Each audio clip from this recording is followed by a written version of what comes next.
Alô, boa noite você que está sintonizado com a gente pela Estação 26, a rádio Estação 26 diretamente da Ceilândia. Hoje nós estamos com o programa Patrulha da Mulher, é isso mesmo, o programa Patrulha da Mulher, que é apresentado toda terça-feira na rádio Paranoá FM, hoje excepcionalmente aqui na Estação 26. Eu sou Rogério Paixão, estaremos juntinho até um pouquinho mais tarde.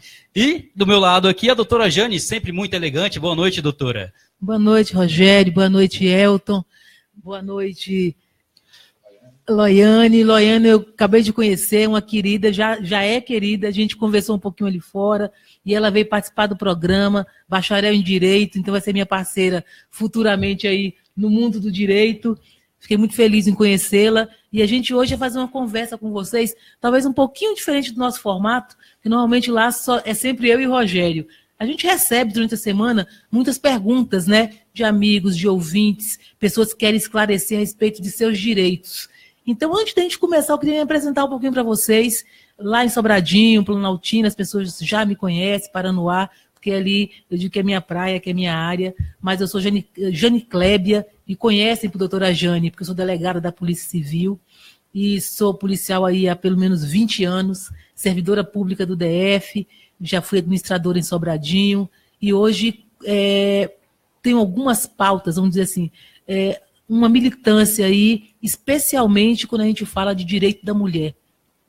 Como delegada-chefe, delegada de polícia, sempre me empenhei muito em trazer, em traduzir esse conteúdo da Lei Maria da Penha, falar para vocês, e hoje não tenho oportunidade de conversar um pouquinho sobre essa lei e como é que você, mulher, que está nos assistindo, como você, mulher, você, homem, você, familiar, como é que a família hoje se utiliza desse instrumento, que a Lei Maria da Penha é um instrumento para ajudar as famílias, para cessar com a violência e melhorar esse ambiente familiar. Então, esses conteúdos nós vamos tratar e vou trazer para vocês um pouco da minha experiência de delegada de polícia, da minha atuação, especialmente na área do direito e também da violência doméstica aí, que a gente quer acabar. Então, a nossa dinâmica é essa. As pessoas, durante a semana, a gente tem um telefone, não passar o daqui, mandam para a gente pergunta pelo Facebook, mandam pelo telefone, e a gente vai respondendo essas questões jurídicas aí. A gente fala de direito de família, fala de violência doméstica, fala de direito de vizinhança, direito consumidor. Tanto é que a Loiane trouxe aqui um monte de perguntas, ela vai ler e não fazer o seguinte, o Rogério faz uma que a gente recebeu via web aí, e a Loiane faz uma que ela trouxe aí das pessoas com quem ela conversou, então ela trouxe uma série de perguntas. E a gente vai respondendo. E se você quiser interagir com a gente, use aí o Facebook, use o telefone, que está bem ali, ó, 996330027 ou o 985-238200. Isso. E pergunte para a gente que a gente vai fazer essa conversa aqui, essa mesa redonda junto com vocês. Doutor, e antes da gente iniciar aqui o nosso bate-papo, né? Eu queria aqui desejar uma boa noite para o Yelton. Primeiramente, agradecer pelo convite de mais uma vez participar aqui ao vivo, né? Da Rádio Estação 26. E você pode nos acompanhar pelo nosso site, né? Que é www.radioestação26.com.br. Também estamos ao vivo pela nossa live, que é facebook.com/Jane Clébia e também pelo Facebook da Rádio Estação 26. Os nossos telefones é o 985238200 e o 996330027. Boa noite, meu amigo Elton. E também queria desejar uma boa noite, um carinho muito especial aqui pela nossa amiga Loiane. Você pode contar um pouquinho da sua história também, estudante de direito, qual a sua perspectiva, o que você está achando dessa função do direito, porque isso é muito importante, né? Estava participando agora do programa anterior, conversa com o Elton, e o Edson do Sol Nascente falou uma coisa muito séria. Hoje a população é carente de informação, né? Hoje a população não sabe aonde buscar os seus direitos, hoje a população não tem em quem recorrer. Muitas vezes acontece uma coisa simples que ela pode resolver e não sabe para onde vai, por onde começar. E isso é muito importante, a gente disseminar essa informação, ainda mais nessa área do direito, que é muito bonita essa área, né? Ajuda muita gente. Boa noite, Elton. É isso aí, boa noite a todos, né? Yelton Ferreira, de novo aqui, ao vivo com vocês. Estava aí agora aí com o programa aí, Fala com o Yelton, aí com a galera do Sol Nascente, mandou muito bem. Quero agradecer eles aqui pela participação aqui no nosso programa. E também eu quero agradecer vocês, também o Rogério, quero agradecer a doutora Jane aqui, a Loiane, por estar aqui presente, né? Por estar vindo aqui na Ceilândia trazer essas informações para a comunidade. Eu creio que vai ajudar muitas pessoas aí, né, com esse bate-papo nosso aqui. E que continue esse bate-papo, que não seja só hoje, né? Que a gente tem outros programas aí, para frente e para a comunidade tirar suas dúvidas. Você pode estar ligando, você que está ouvindo a gente pelo aplicativo agora da Rádio Estação 26, entra no Facebook, faça sua pergunta pelo Facebook da Rádio Estação 26. Pode fazer pelo telefone, é o 996330027, tá bom? Faz pelo aplicativo também, você que está pelo aplicativo, pode fazer pelo aplicativo. Então não tem desculpa para você não perguntar. E também falando que se você às vezes não quer se identificar, né, doutora? Às vezes tem umas perguntas que as pessoas não gostam de se identificar. Eu tenho acompanhado o programa da senhora lá, e às vezes algumas pessoas não querem se identificar. Eu acho que pode fazer a pergunta, a gente lê. Pode. Não, a gente não vai falar o nome. Com certeza a gente não dá o nome, né? Uhum. Mas a gente esclarece a situação, que às vezes é muito importante. Não se preocupe, nós não vamos expor você. Dá seu nome. Pode fazer pergunta que a gente dá a resposta anonimamente, sem dizer qual é o seu nome. O importante é que você tenha a resposta daquela dúvida que te aflige aí. Com certeza. Bora passar aqui para a Loiane, se apresentar aqui? Vamos. Boa noite a todos. Meu nome é Loiane, sou estudante de Direito e agradeço a todos vocês pela participação e por deixar eu participar. Nada, Loiane, para nós é o maior prazer, é um grande prazer. Você está aqui hoje, você é nossa convidada. Você representa a comunidade aqui da Ceilândia nessa mesa. Então, o Ielton aqui, que já é comunicador da região, nós somos os visitantes, mas você é nossa convidada hoje, toda especial. E vai ser um prazer enorme essa conversa com a sua participação.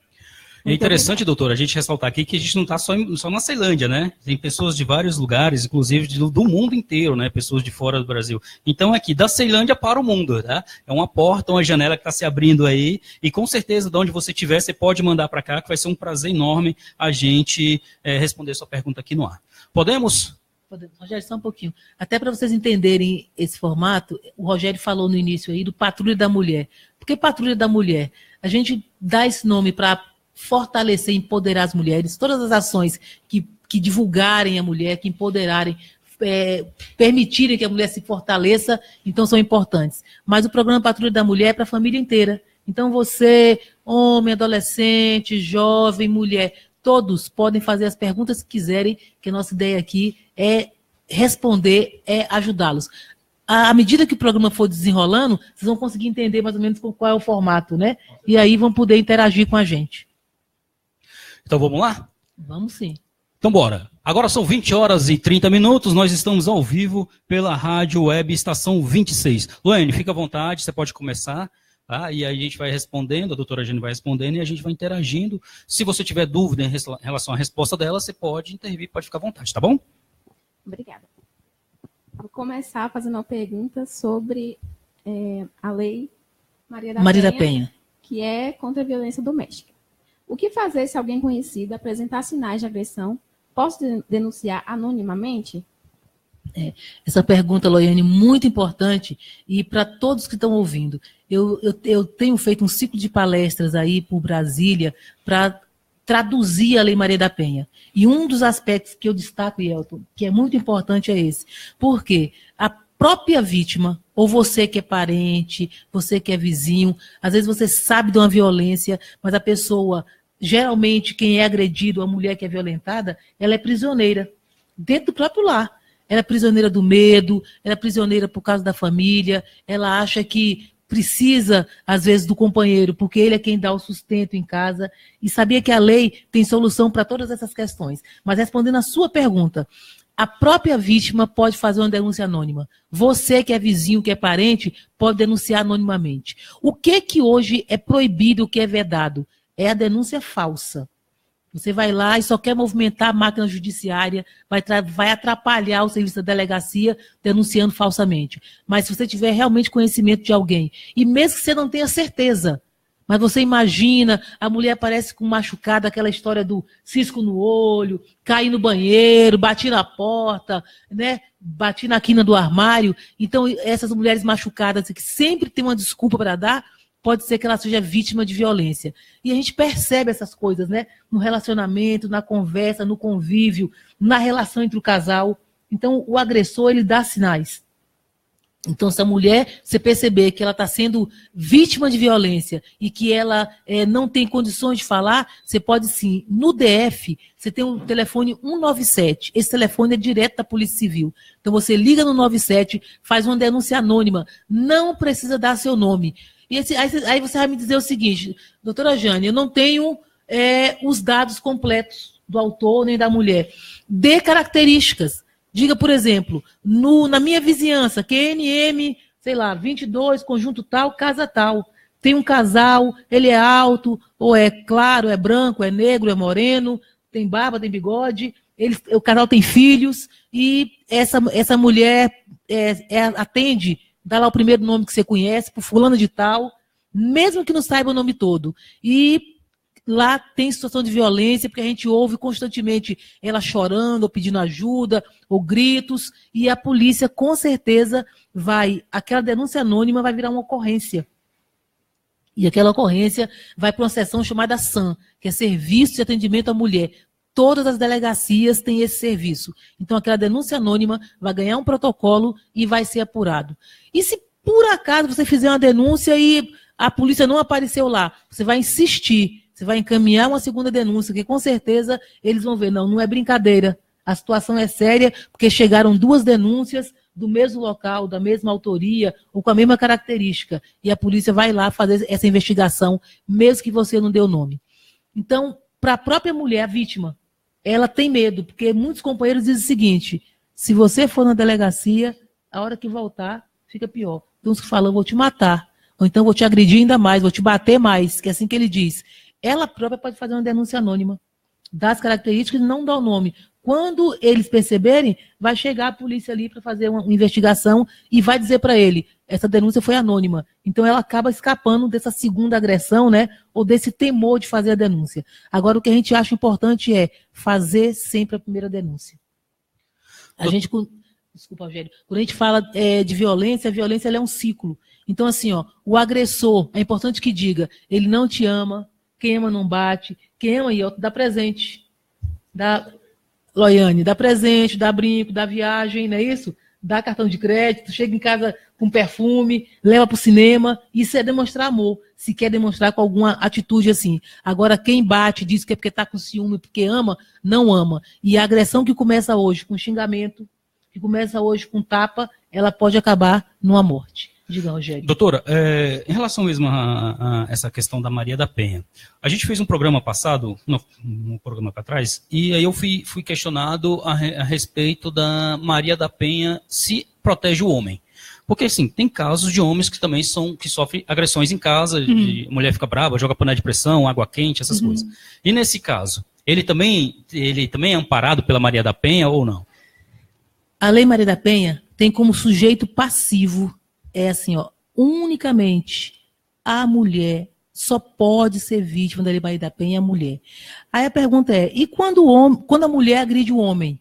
Nós vamos ter o Código Penal, que tem lá o artigo 129, parágrafo 9º, que trata da agressão entre familiares. Então, a mulher que agride o homem, ela vai responder no 129, parágrafo 9º, lá, que são as lesões corporais que acontecem no seio da família. Então, não se usa Maria da Penha. Aí, então, a pergunta é, então, qual a diferença? A diferença é muito grande. Por quê? A Lei Maria da Penha tem instrumentos diferentes. Por exemplo, se 2 pessoas brigarem, uma discussão, uma xingou a outra, né? Tipo, palavrão lá, se estapearam, ninguém vai ser preso por isso. Normalmente, vai para a delegacia, faz uma ocorrência chamada termo circunstanciado de ocorrência lá, e vai todo mundo respondendo na frente do juiz. Aparece numa audiência e pronto. Na Lei Maria da Penha, um xingamento, uma ameaça, pode sim prender o autor. Então, a Lei Maria da Penha tem instrumentos para realmente proteger a mulher. Então, um xingamento e uma agressão que em qualquer outra situação viraria só um TC, na Maria da Penha pode conduzir à prisão do autor.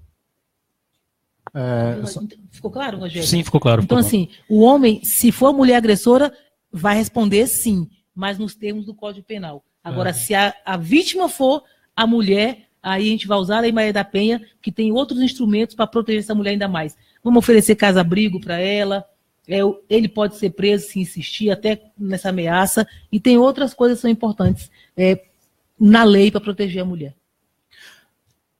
A Márcia Rocha aqui, que está acompanhando a nossa programação. Muito boa noite, Márcia. Seja bem-vinda aqui à Rádio Estação 26. Ela está fazendo uma pergunta aqui à doutora. Doutora Jane, explique a Lei Joana Maranhão. Ela é muito importante para todas as mulheres também. Desculpe, Márcia. Lei Joana Maranhão, me fala qual é o conteúdo da lei aí, para ver se eu tenho condições de explicar.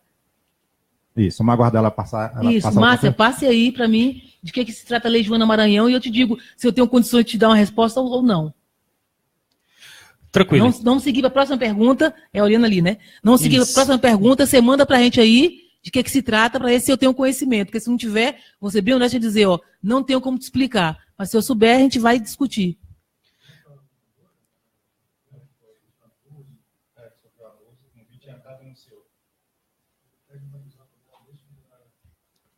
O conteúdo da lei é o quê? Se refere à mulher quando ela é abusada, é isso? Não. Olha só. É Márcia, né? Márcia. Olha só, estão aqui me dizendo aqui na mesa que o conteúdo da Lei Joana Maranhão se refere a abuso. Então, o que eu posso te dizer como delegada de polícia a respeito do abuso sofrido tanto por maiores de idade como por menor? Tem um detalhe, uma diferença. Por exemplo, qualquer situação de abuso sexual, por exemplo, quando é praticado contra um maior de idade, a pessoa tem o direito de dizer assim, eu quero que isso seja apurado. Ela precisa dizer isso. Na hora de registrar a apuração, ela vai autorizar. Por que isso? Porque o conteúdo, abuso sexual, é uma coisa que mexe tão intimamente, expõe a mulher de tal jeito, que tem mulheres que preferem não fazer apuração para não ser exposta. Porque, por exemplo, às vezes ela sofre um abuso e ela é casada. Em algumas situações, a apuração desse abuso vai punir o autor, mas vai destruir o casamento dela e a relação com os filhos, por exemplo. Então, em qualquer situação de abuso, quando é maior de idade, o maior tem que autorizar essa apuração. E aí a gente diz, importante que em qualquer situação a mulher denuncie e faça apuração. Ninguém precisa se sentir envergonhado por fazer uma denúncia e buscar uma apuração. Porque se ela tiver receio dessas consequências, né, e não fizer a denúncia, o abusador pode continuar abusando dela e abusando de outras pessoas. Agora, quando a vítima do abuso é menor de idade, não existe prescrição. Primeiro, que a denúncia é feita sempre. E mesmo que a família, a pessoa diga não quero, se ela tiver menos de 18 anos, o Ministério Público vai assumir a autoria dessa denúncia e vai haver apuração de qualquer jeito. Outra situação, tenho 14 anos, foi abusada e ninguém soube. Quando é maior de idade, você tem um tempo do conhecimento do fato para fazer a apuração, que a gente chama de prescrição. Quando é menor, essa prescrição só começa a correr depois que faz 18 anos. Que, em tese, a lei entende que com 18 anos ela tem direito de decidir o que quer da vida, né? Fazer a denúncia. Então, aconteceu o abuso aos 6 anos de idade, 8 anos de idade, ninguém nunca soube. O dia que completar 18 anos, começa a correr a prescrição. Ela pode denunciar como se tivesse sido lá aos 6 anos, lá aos 8 anos. Então, ela vai lá e faz a denúncia e vai ser apurado fatos que, enquanto ela se lembrar, pode ter 10 anos isso, vai ser apurado. Então, com relação ao abuso, a diferença é essa. Quando é menor ou tem alguma deficiência, o Ministério Público assume e vai apurar de qualquer situação.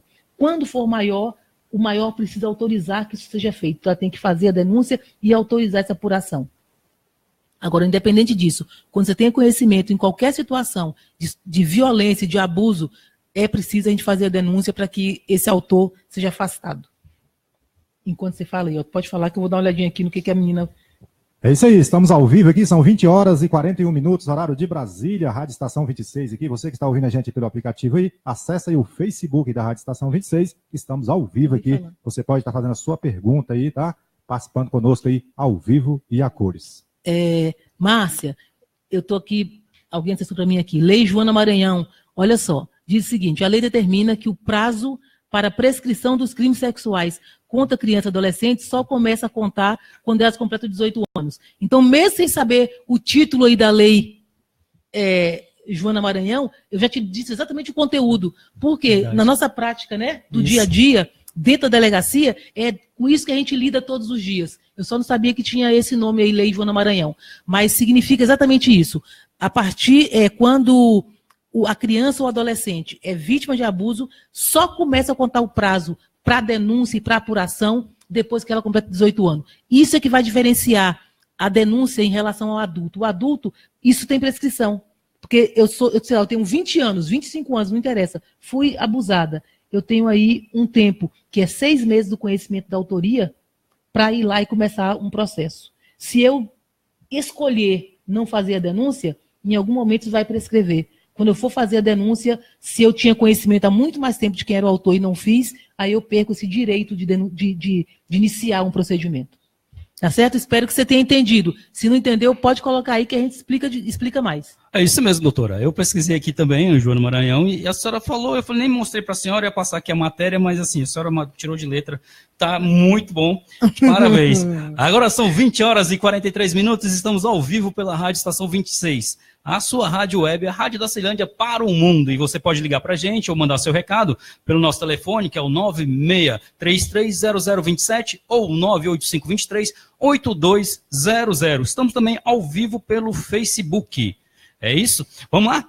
Doutora, eu posso? Tem uma pergunta aqui muito interessante da Angélica. Ela é lá do Paraná, né? Acredito que ela esteja ouvindo para a gente, mas se não tiver, a gente vai mandar inbox lá para ela, como a gente sempre faz. Fui mãe solteira muito jovem, com apenas 17 anos. O pai biológico deu o nome ao meu filho, porém nunca deu qualquer atenção. Não quis ver quando nasceu, não me ajudou financeiramente. Ele se mudou do Paraná e nunca mais ouvi. Hoje meu filho tem 12 anos e já vivo com meu companheiro há 6 anos e temos 2 filhos. Meu companheiro quer dar o nome ao meu filho. Posso retirar o nome do pai biológico? Nossa, essa situação assim é bem complicada, mas é possível sim. Que você, porque normalmente a gente só briga para colocar, a gente costuma ver briga para inserir o nome do pai, né? Agora brigar para tirar, porque em algumas situações realmente o companheiro ou o pai biológico registra e desaparece, né? Não dá assistência, nada. E nessa situação ela acabou tendo um outro relacionamento, né? E esse novo companheiro assumiu o filho, né, como pai. Então é possível, existem 2 situações. Uma em que você vai fazer uma ação judicial que chama destituição do poder familiar. É para o juiz vai fazer toda a avaliação, ouvir pessoas, para que o nome do pai seja suprimido. Assim como existem aquelas ações que você quer colocar o nome, você pode, mas tem que provar. Por quê? Dizer, do total abandono, não houve assistência nem financeira, nem intelectual, nunca esteve perto, nunca deu carinho, é praticamente um estranho. Então, isso tem incomodado o seu filho e aí ele pode, sim, entrar com ação para retirar o nome do pai biológico. Agora, também, pela lei, é possível ter na certidão de nascimento 2 nomes. Hoje já é possível isso. Ter 2 pais, o pai biológico e o pai afetivo, que é esse que dá carinho, que é esse que convive. Então, é possível fazer o processo tanto para retirar o nome, não é simples, o juiz vai avaliar a situação, vai analisar quais são os seus motivos, porque você está pedindo para tirar o nome do pai biológico, e aí na situação você descreve toda a situação de abandono em relação a esse pai, e pode sim, depois da destituição do poder familiar dele, ele perde todos os direitos em tese sobre esse filho, retira o nome, e o outro pai pode sim entrar com processo para fazer essa adoção aí e passar a constar no registro civil de nascimento. Muito bem. Doutora Jane, nós estamos aqui, a Márcia Rocha, ela confirmou, é isso mesmo, correto, eu já sabia, né, mas queria esclarecer as dúvidas de muitas mulheres. Nós estamos aqui com a Noemi Paixão, lá de Portugal, dizendo boa noite, doutora Jane, um programa muito especial, gosto disso, uma boa noite para você, beijos. A Cátia Vasconcelos está dizendo também, é preciso melhorar as medidas protetivas com relação à Lei Maria da Penha. Temos aqui, ela tem um nome diferente, desculpa se eu estiver falando errado, é Ieuris. Boa noite, não perco por nada, parabéns. Né? Várias pessoas aqui conectadas com a gente através da nossa live da Rádio Estação 26. Podemos? Podemos. Loiane, fica à vontade.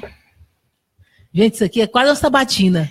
E assim, e sabatina ao vivo é isso, você tem que estar ligado e preparada. Então assim, isso aqui não é nada combinado, nada disso aqui é combinado, tá? A gente recebe essas questões pela internet, ela trouxe as perguntas aqui agora e a gente vai responder. E não existe quem saiba tudo.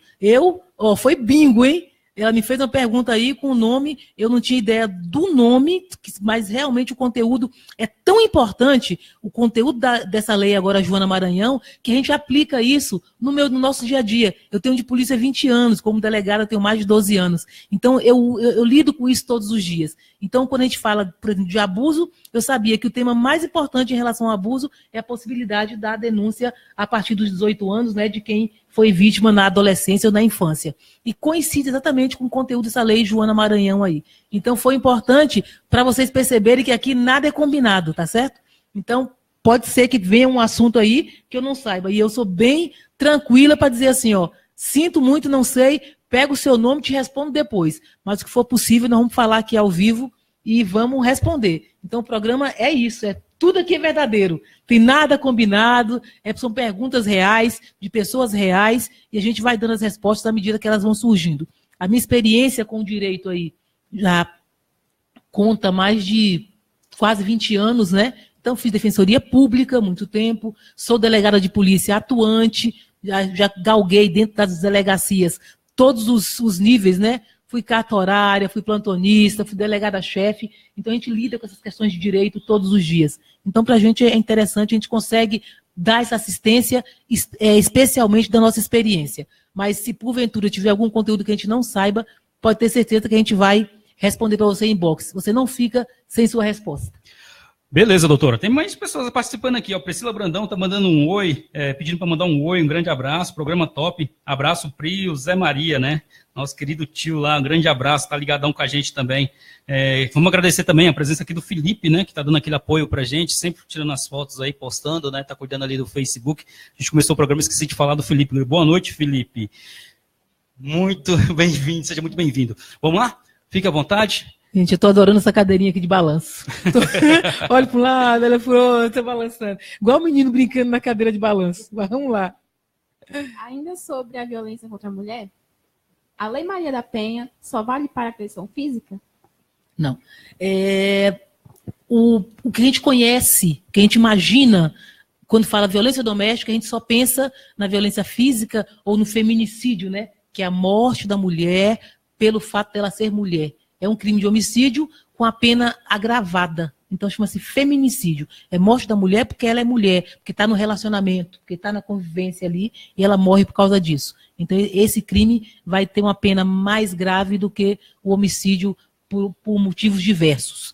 Agora, nós temos outros tipos de violência. A violência moral, a emocional. Essa é que mais vitima as mulheres. Então, as violências mais graves, que a gente diz que é a física, por exemplo, que pode levar até a morte, ela começa com uma violência psicológica. É aquela em que o cara diminui sua feia, começa assim, né? A feia, sua gorda, sua anta, sua vaca, e os bichos vão crescendo, né? E os nomes vão aumentando, e o distrato, e quanto mais esse xingamento aumenta, mais a mulher se sente pior, né? Se sente diminuída, ela perde aquela condição, aquela capacidade de viver com tranquilidade, de viver com alegria, de criar bem os filhos. Então, ele fica moralmente perturbando a mulher. Eu tenho uma história que eu gosto de contar, que demonstra bem esse exemplo dessa violência psicológica.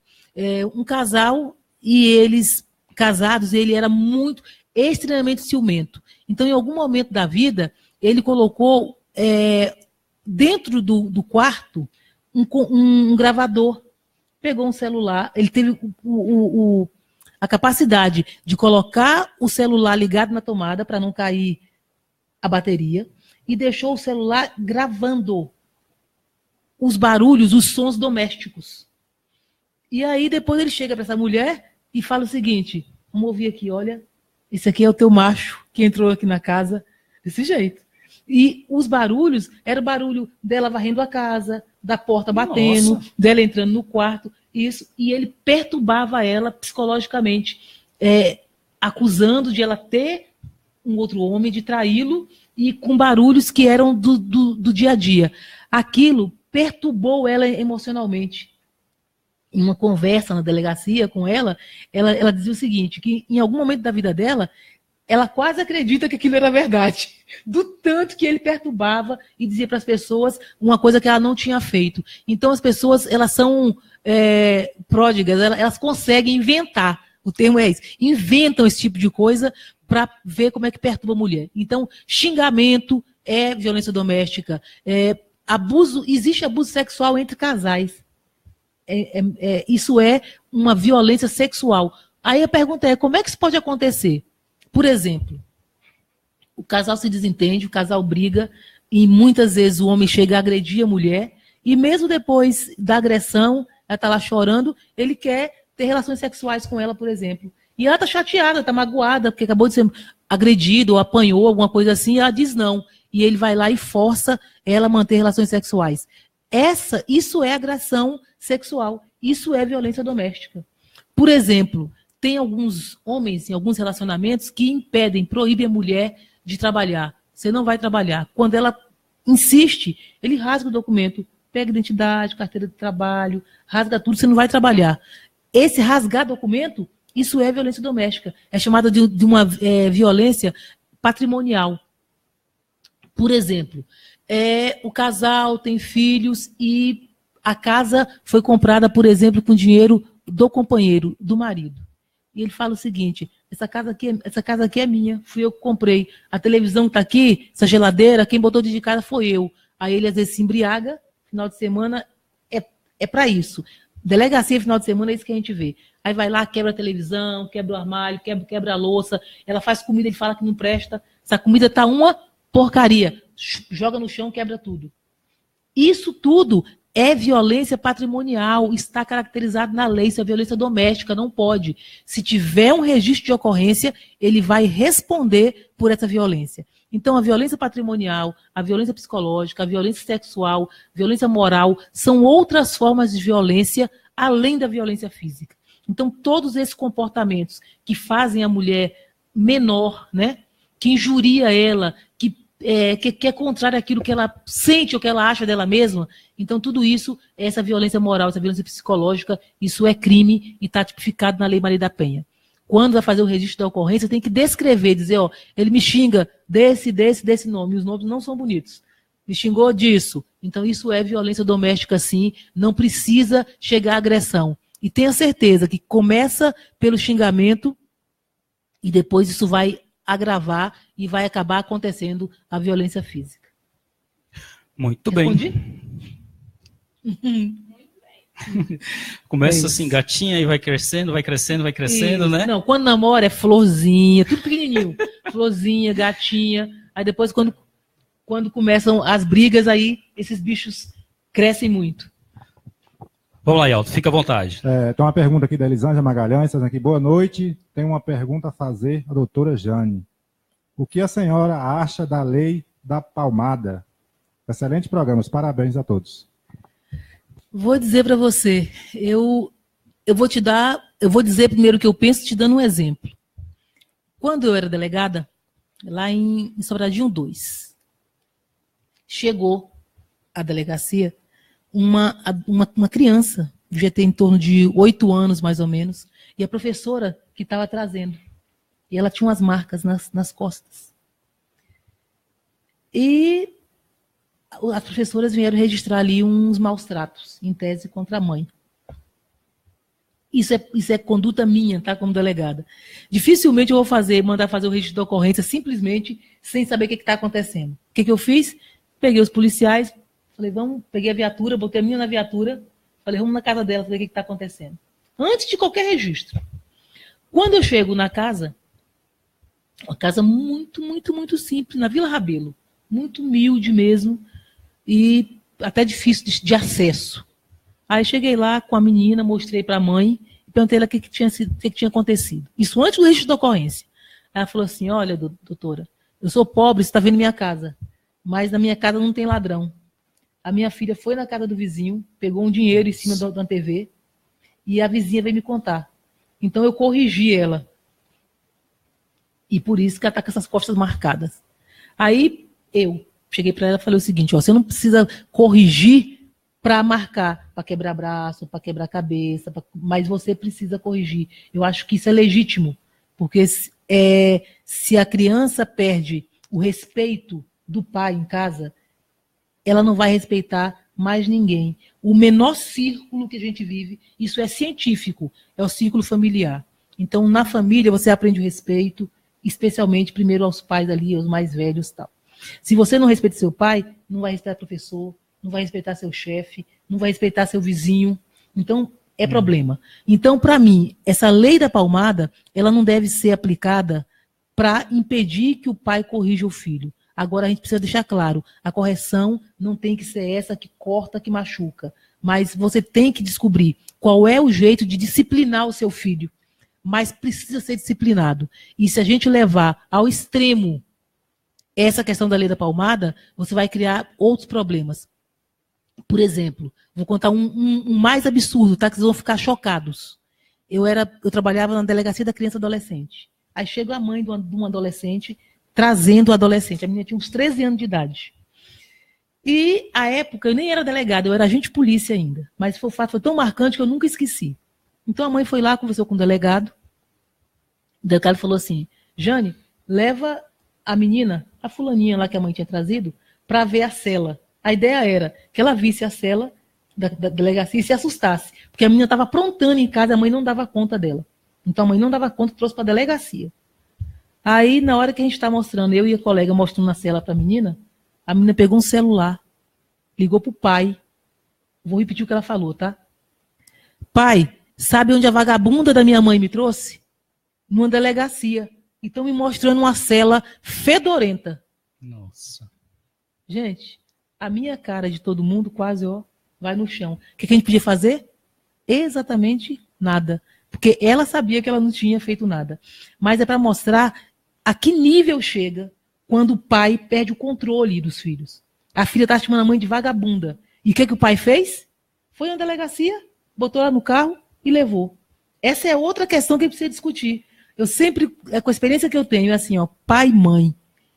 O pai ou a mãe, quando um impõe um castigo, por exemplo, se o outro discordar, vá discordar do jeito que quiser. Jamais na frente da criança.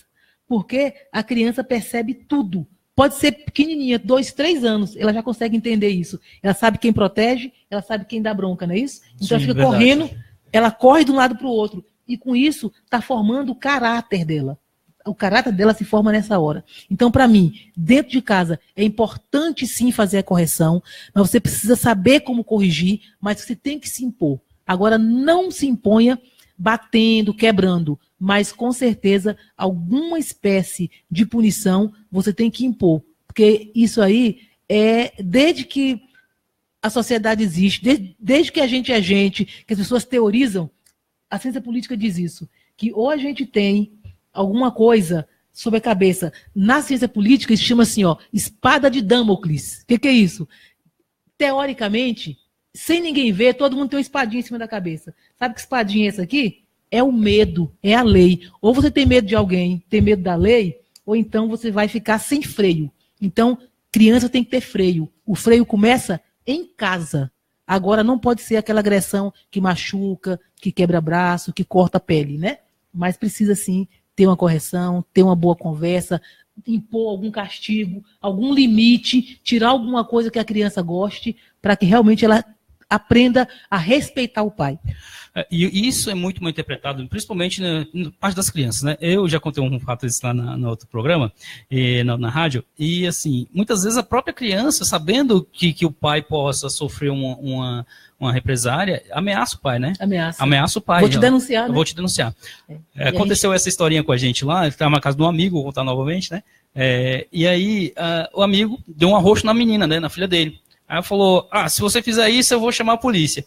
Mas fui na lata também. Eu olhei pra minha filha, falei pra ela, tá vendo? Se você chamar a polícia, leva em consideração que a polícia leva uns 10, 15 minutos aí, vou ser preso, você vai apanhar um bocado.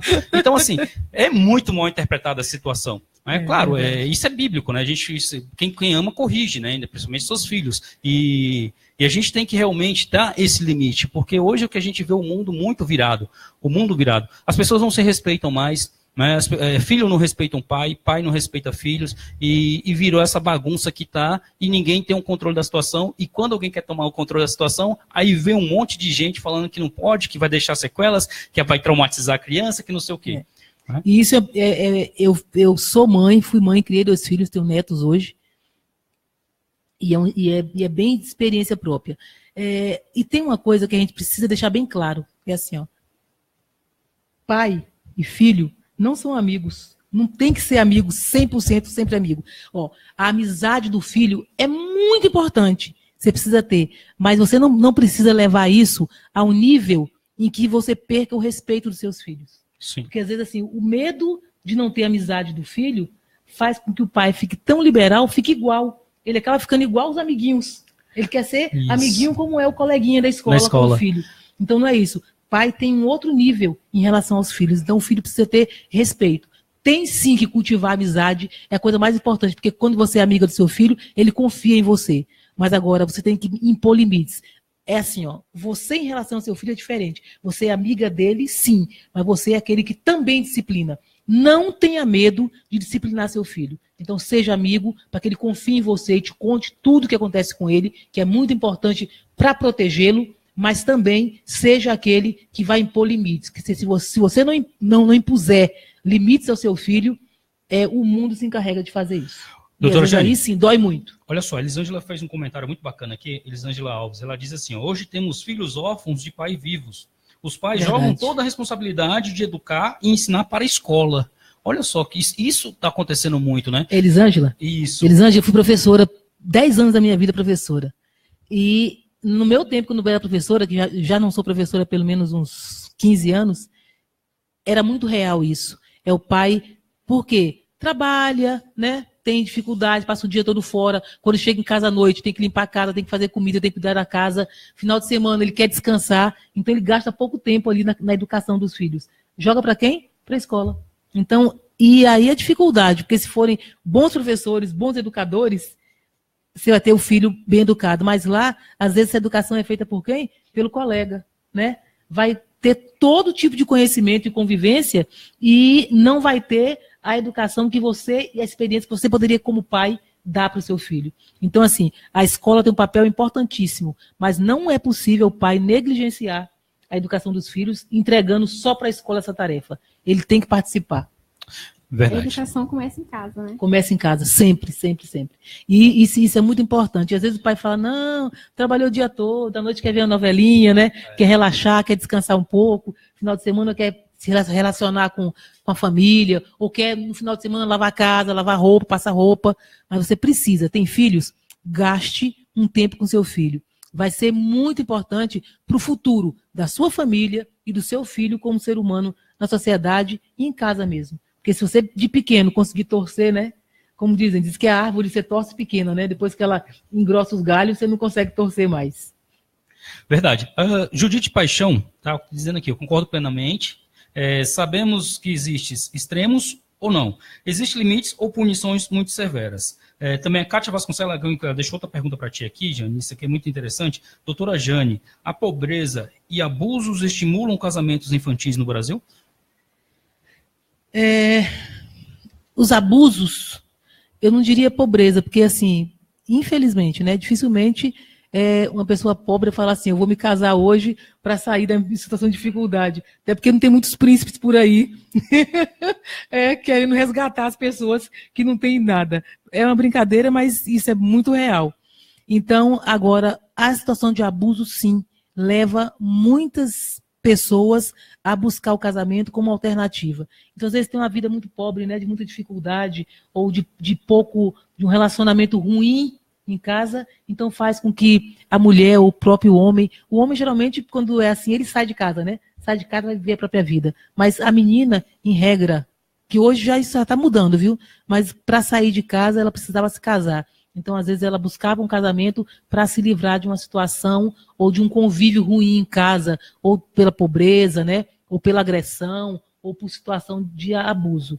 Mas hoje a coisa, eu acho que já tem evoluído, já está um pouquinho diferente. Mas a gente consegue encontrar, sim, gente que busca em um relacionamento e às vezes até um engano, até um erro, né? Não está pronta para o casamento, não é? Aí, às vezes, ela sai de uma vida familiar de dificuldade ali, ou porque era muito pobre, ou porque era agredida, ou porque o pai maltratava, ou alguma coisa assim, e busca a solução em um casamento. Aí não se profissionalizou, não tem condições de ter um emprego, aí sai do jugo do pai e vai viver debaixo do jugo de um marido, que às vezes é muito pior, né, de um companheiro que ela não conhece, porque às vezes relacionamento, porque quem é casado ou quem já foi sabe disso, só se revela de verdade depois que casa, né? Porque antes é tudo lindo, tudo maravilhoso, ninguém conhece exatamente até que começa a conviver. E às vezes ela acha que está se livrando da situação, ela está resolvendo, criando um outro problema. Então, quando a gente fala de situações em casa de abuso, a gente precisa tentar resolver essas situações, descobrir onde é que elas estão e realmente dar apoio para as pessoas, para que elas não tenham que cometer um outro erro, que é buscar um casamento prematuro, né? Sim. Para se livrar de uma situação de agressão ou situação de violência. Mas, se a pergunta é se acontece, eu acredito que acontece. Não numa medida como, sei lá, 15, 20 anos atrás. Isso acontecia com muita frequência. Hoje em dia as pessoas já são mais livres, já conseguem outras soluções. Há 20 anos atrás, uma moça sair de casa simplesmente, né? Ou porque não estava satisfeita com o convívio, viver sozinha, nossa, ficar mal falada e quase não conseguia fazer isso. Hoje em dia a gente já encontra pessoas que fazem isso com mais facilidade. Não tem um convívio bom, né? Resolve simplesmente, se profissionaliza, arruma um emprego e sai de casa e vai viver a própria vida, né? Agora, sair de um relacionamento ou de uma casa, de uma vida difícil e buscar um casamento para resolver isso não é solução nunca. É isso aí. Vamos lá? Seguindo, eu estou com uma pergunta aqui muito bacana, aqui do PSU. Muito bacana assim em tese, né? Porque é interessante. Ele diz aqui, assistiu o programa que foi transmitido por uma rádio aqui da Ceilândia, a nossa rádio Estação 26. Gostei foi muito. Daqui, né? Foi daqui. Gostei muito e agora acompanho a doutora direto na página dela. Parabéns pelos conhecimentos. Passa muita segurança nas respostas.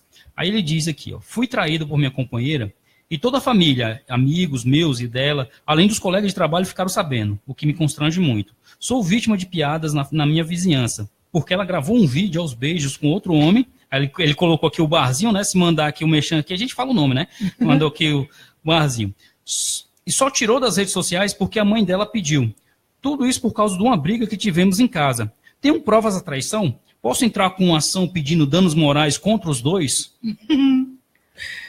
Se essa onda pega, se todo mundo que fosse traído buscasse uma ação, mas desculpa, brincadeira. Mas pode sim, é possível. Houve aí, claramente, quando existe a traição, todas as pessoas tomaram conhecimento, houve um prejuízo moral seu frente a seus amigos, seus familiares, seus colegas aí, você virou motivo de piada. Com certeza, está claramente descrito aí um dano moral. Então, você pode sim entrar com ação pedindo os danos morais, e aí se foram os dois ou se foi só ela. Até me parece aí, quando você descreve, que ela deu causa, né? Ele, na verdade, foi quem traiu. A traição em si, traição simplesmente, não é mais crime, já foi, né? O adultério era crime, hoje não é mais. Agora, quem está casado, se contrair outras núpcias, isso ainda é crime. Mas só o fato de se relacionar com outra pessoa, essa traição não pode ser punida. Mas com certeza, quando há traição e ela gerou aí uma exposição, um prejuízo moral para você, você pode acionar judicialmente e o juiz vai avaliar ali essa perda moral que você teve frente a seus amigos, seus colegas, te prejudicou no trabalho e vai impor um valor de indenização. Eu já vi, inclusive, uma ação em que o casamento durou muito pouco e acabou por uma traição. E a pessoa traída ali entrou com ação pedindo danos materiais. Foi cobrar o dinheiro que gastou com o casamento, que gastou com a festa, e, pasme, conseguiu. O juiz impôs lá que a pessoa que traiu pagasse metade de tudo que foi gasto pelo outro com o casamento. Então, essas coisas são possíveis. Assim, hoje, a justiça não se furta a avaliar nenhuma situação de prejuízo de direito. Com certeza, tem um prejuízo seu direito, que seja moral, como é o seu caso, vá em busca e tem uma importância. Quando isso é divulgado, já vai dar uma recuada, né? Quem pensava em fazer ou expor o outro dessa forma, vai diminuir. E, viu, Rogério, aproveitar aí a oportunidade. Isso acontece muito nesse caso aí de relacionamento. Mas hoje, com as redes sociais e com essa divulgação rápida de tudo, a gente sabe que caiu na rede, já era, né? Nunca mais você tira. Não tira. Pode ir lá, brigar com o Google, brigar com o Face, mandar suspender o conteúdo. Mas quando suspende o conteúdo, outros já gravaram, já mandaram para os outros celulares e o estrago já está feito. Então a gente costuma ver isso muito, relacionamento de adolescente. Então eles namoram, gravam às vezes relações sexuais, filmam aquilo ali e mandam um para o outro, mandam para os amiguinhos e tal. Aí quando o relacionamento acaba, eles pegam isso e colocam na rede. Então isso tem destruído as pessoas, destruído relacionamentos. Então isso é bem comum. Assim, essa situação que você descreveu aí é comum. E é possível, sim, a quem foi prejudicado, buscar o ressarcimento financeiro disso. Isso, inclusive, doutora Janice, semana passada, não lembro o dia correto, virou motivo de lei, né? Virou projeto de lei e foi aprovado, né? Porque agora você não pode. Se você expor uma pessoa com fotos íntimas em redes sociais, essas coisas, você responde. Agora tem uma. Antigamente você ia pelo Código Geral, ou pelo Código Civil, né? Sim. De forma geral, que é o dano moral que está lá caracterizado. Mas agora vem uma lei específica, até porque a internet está sendo difundida, essas práticas têm sido muito comuns, né? Então vamos tipificar ali especificamente com relação a essa divulgação de internet. E Elton, como é que nós estamos aí na nossa rede social? Estão falando isso, né? Tá pipocando aí, eu tô acompanhando aqui, o negócio tá bom aí, né? Com certeza, tá? A galera tá acompanhando aqui. Você pode estar mandando aí a sua pergunta aí, viu? Aí você que está ouvindo a gente pelo aplicativo, tem uma galera ouvindo a gente pelo aplicativo, viu? Oh, que bacana. O pessoal ouve a gente mais pelo aplicativo. Você pode estar entrando, pode fazer sua pergunta pelo aplicativo também. E também pelo 996330027. E também na live aqui do Facebook, aqui estamos ao vivo aqui no Facebook da Rádio Estação 26. Então a galera aqui que está em peso aqui, fazendo os comentários aqui, parabenizando o programa, né? Aqui é a Lídia aqui, né? Programa Patrulha da Mulher, sucesso absoluto, né?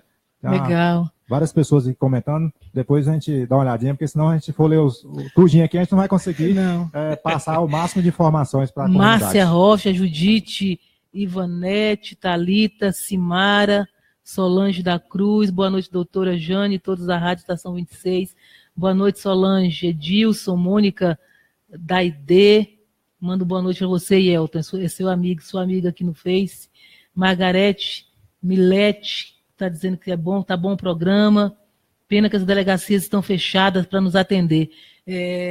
Esse é um problema, a mim, como delegado da Polícia Civil, me dói muito o coração. Na minha cidade, lá, Sobradinho, a gente tem uma delegacia fechada que funciona apenas de 12 às 19. Delegacia não podia ficar fechada, tinha que estar aberta o tempo todo. E aí a gente tem que dizer que é irresponsabilidade, e até do próprio governo, em não criar condições para que as delegacias funcionem 24 horas. Eu sou uma crítica, e às vezes eu falo esse assunto, quando eu falo eu tenho que explicar por quê, para não ser mal compreendida. Por exemplo, em Sobradinho nós temos 2 delegacias. Vou dar um exemplo de Sobradinho, mas aqui na Ceilândia acontece, Taguatinga acontece. Por exemplo, da 35ª para a 13ª, nós estamos a 5 minutos de uma delegacia para outra. Olha só. Como delegada, já fui buscar preso, recambiar preso de outro estado que praticaram crime aqui no DF, no Ceará. Nós ficamos, eu e minha equipe, 3 dias na cidade, esperando um delegado. Um único delegado atendia 5 cidades. Olha que coisa maluca. Aqui você tem assim, ó, uma delegacia a 5 minutos uma da outra. Então, o fato de ter a delegacia em si não traz mais segurança. As pessoas podem até imaginar que traz. Se você pegasse, por exemplo, juntasse as 2 delegacias em uma só, já que hoje está fechada porque não tem pessoal, você teria uma equipe para ficar cuidando do prédio, que a gente fica ali guardando as sessões, atendendo o balcão, e todo o efetivo da outra delegacia ia para a rua fazer investigação para apurar os crimes. Então, é importante que você pode ter no DF menos delegacias, mas mais gente trabalhando na rua, do que ficar abrindo delegacia em tudo quanto é lugar para ficar de porta fechada.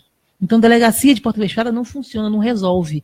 Então, a ideia hoje é porque, segundo o governo, ele não tem justificativa, não consegue justificar com a sociedade. Mas é uma conversa bem feita, rapidinho todo mundo ia entender. Se eu tiver 2 e nenhuma das 2 funciona porque não tem gente, se eu juntar as 2 em uma, eu vou ter gente para cuidar do prédio e das sessões e vou ter o outro efetivo inteiro na rua fazendo investigação. Então, a verdade, hoje a gente precisa diminuir. Nós temos muitas delegacias no DF, mas a boa maioria de porta fechada. Adianta de quê? De nada. De nada. Então, e o Edson falou isso aqui, né, no programa anterior, né? Aqui do Sol Nascente a delegacia está fechada. É o que você está falando, né? Então, é complicado, né? Verdade. Seguindo? Vamos lá. que mais tem? Viviane está assistindo a gente. E Elris, ela diz, boa noite, não perco por nada. É uma querida que acompanha a gente todos os programas. Kátia Vasconcelos está nos assistindo. Kátia, Noemi, abraço para essa galera aí toda. Vamos lá? Depois a gente manda mais abraço pro povo aqui. Pode ir, seguindo. Fica à vontade, Loiane. Me divorciei. Posso continuar usando o sobrenome do meu ex-marido? Então, isso acaba virando um acordo entre você e seu ex-marido. Por exemplo, tem nomes que são muito fortes, né? Às vezes o casamento durou muito tempo e a pessoa praticamente assumiu aquele sobrenome ali para ela e ela é conhecida por aquele nome. Então ela pode sim chegar e falar, ó, eu vou continuar assinando nome de casado. Não há impedimento nenhum em continuar usando o nome de casado. Pode sim, mesmo divorciada e mesmo que contraia um outro casamento. Mas às vezes aquele nome passa a fazer parte ali da vida dela. Isso é possível brigar judicialmente. Por exemplo, você separou e o companheiro não diz, não, vai voltar a assinar o nome de solteira, não vou te dar meu nome mais. Você pode entrar com ação judicial, explicando os seus motivos, para continuar com o nome. O juiz pode determinar a continuação daquele nome que passou a fazer parte da sua personalidade, independente da vontade do cônjuge, né, que está se separando, permitir ou não. Se tiver um acordozinho ali para continuar assinando, o acordo, e vai dizer, mantém o nome de casado. Na hora de fazer o documento, o divórcio, por exemplo, por escritura pública, aí é perguntado para os dois, vai voltar a assinar o nome de solteira? Fala, não, vou permanecer com o nome de casado. Pode permanecer sem o menor problema.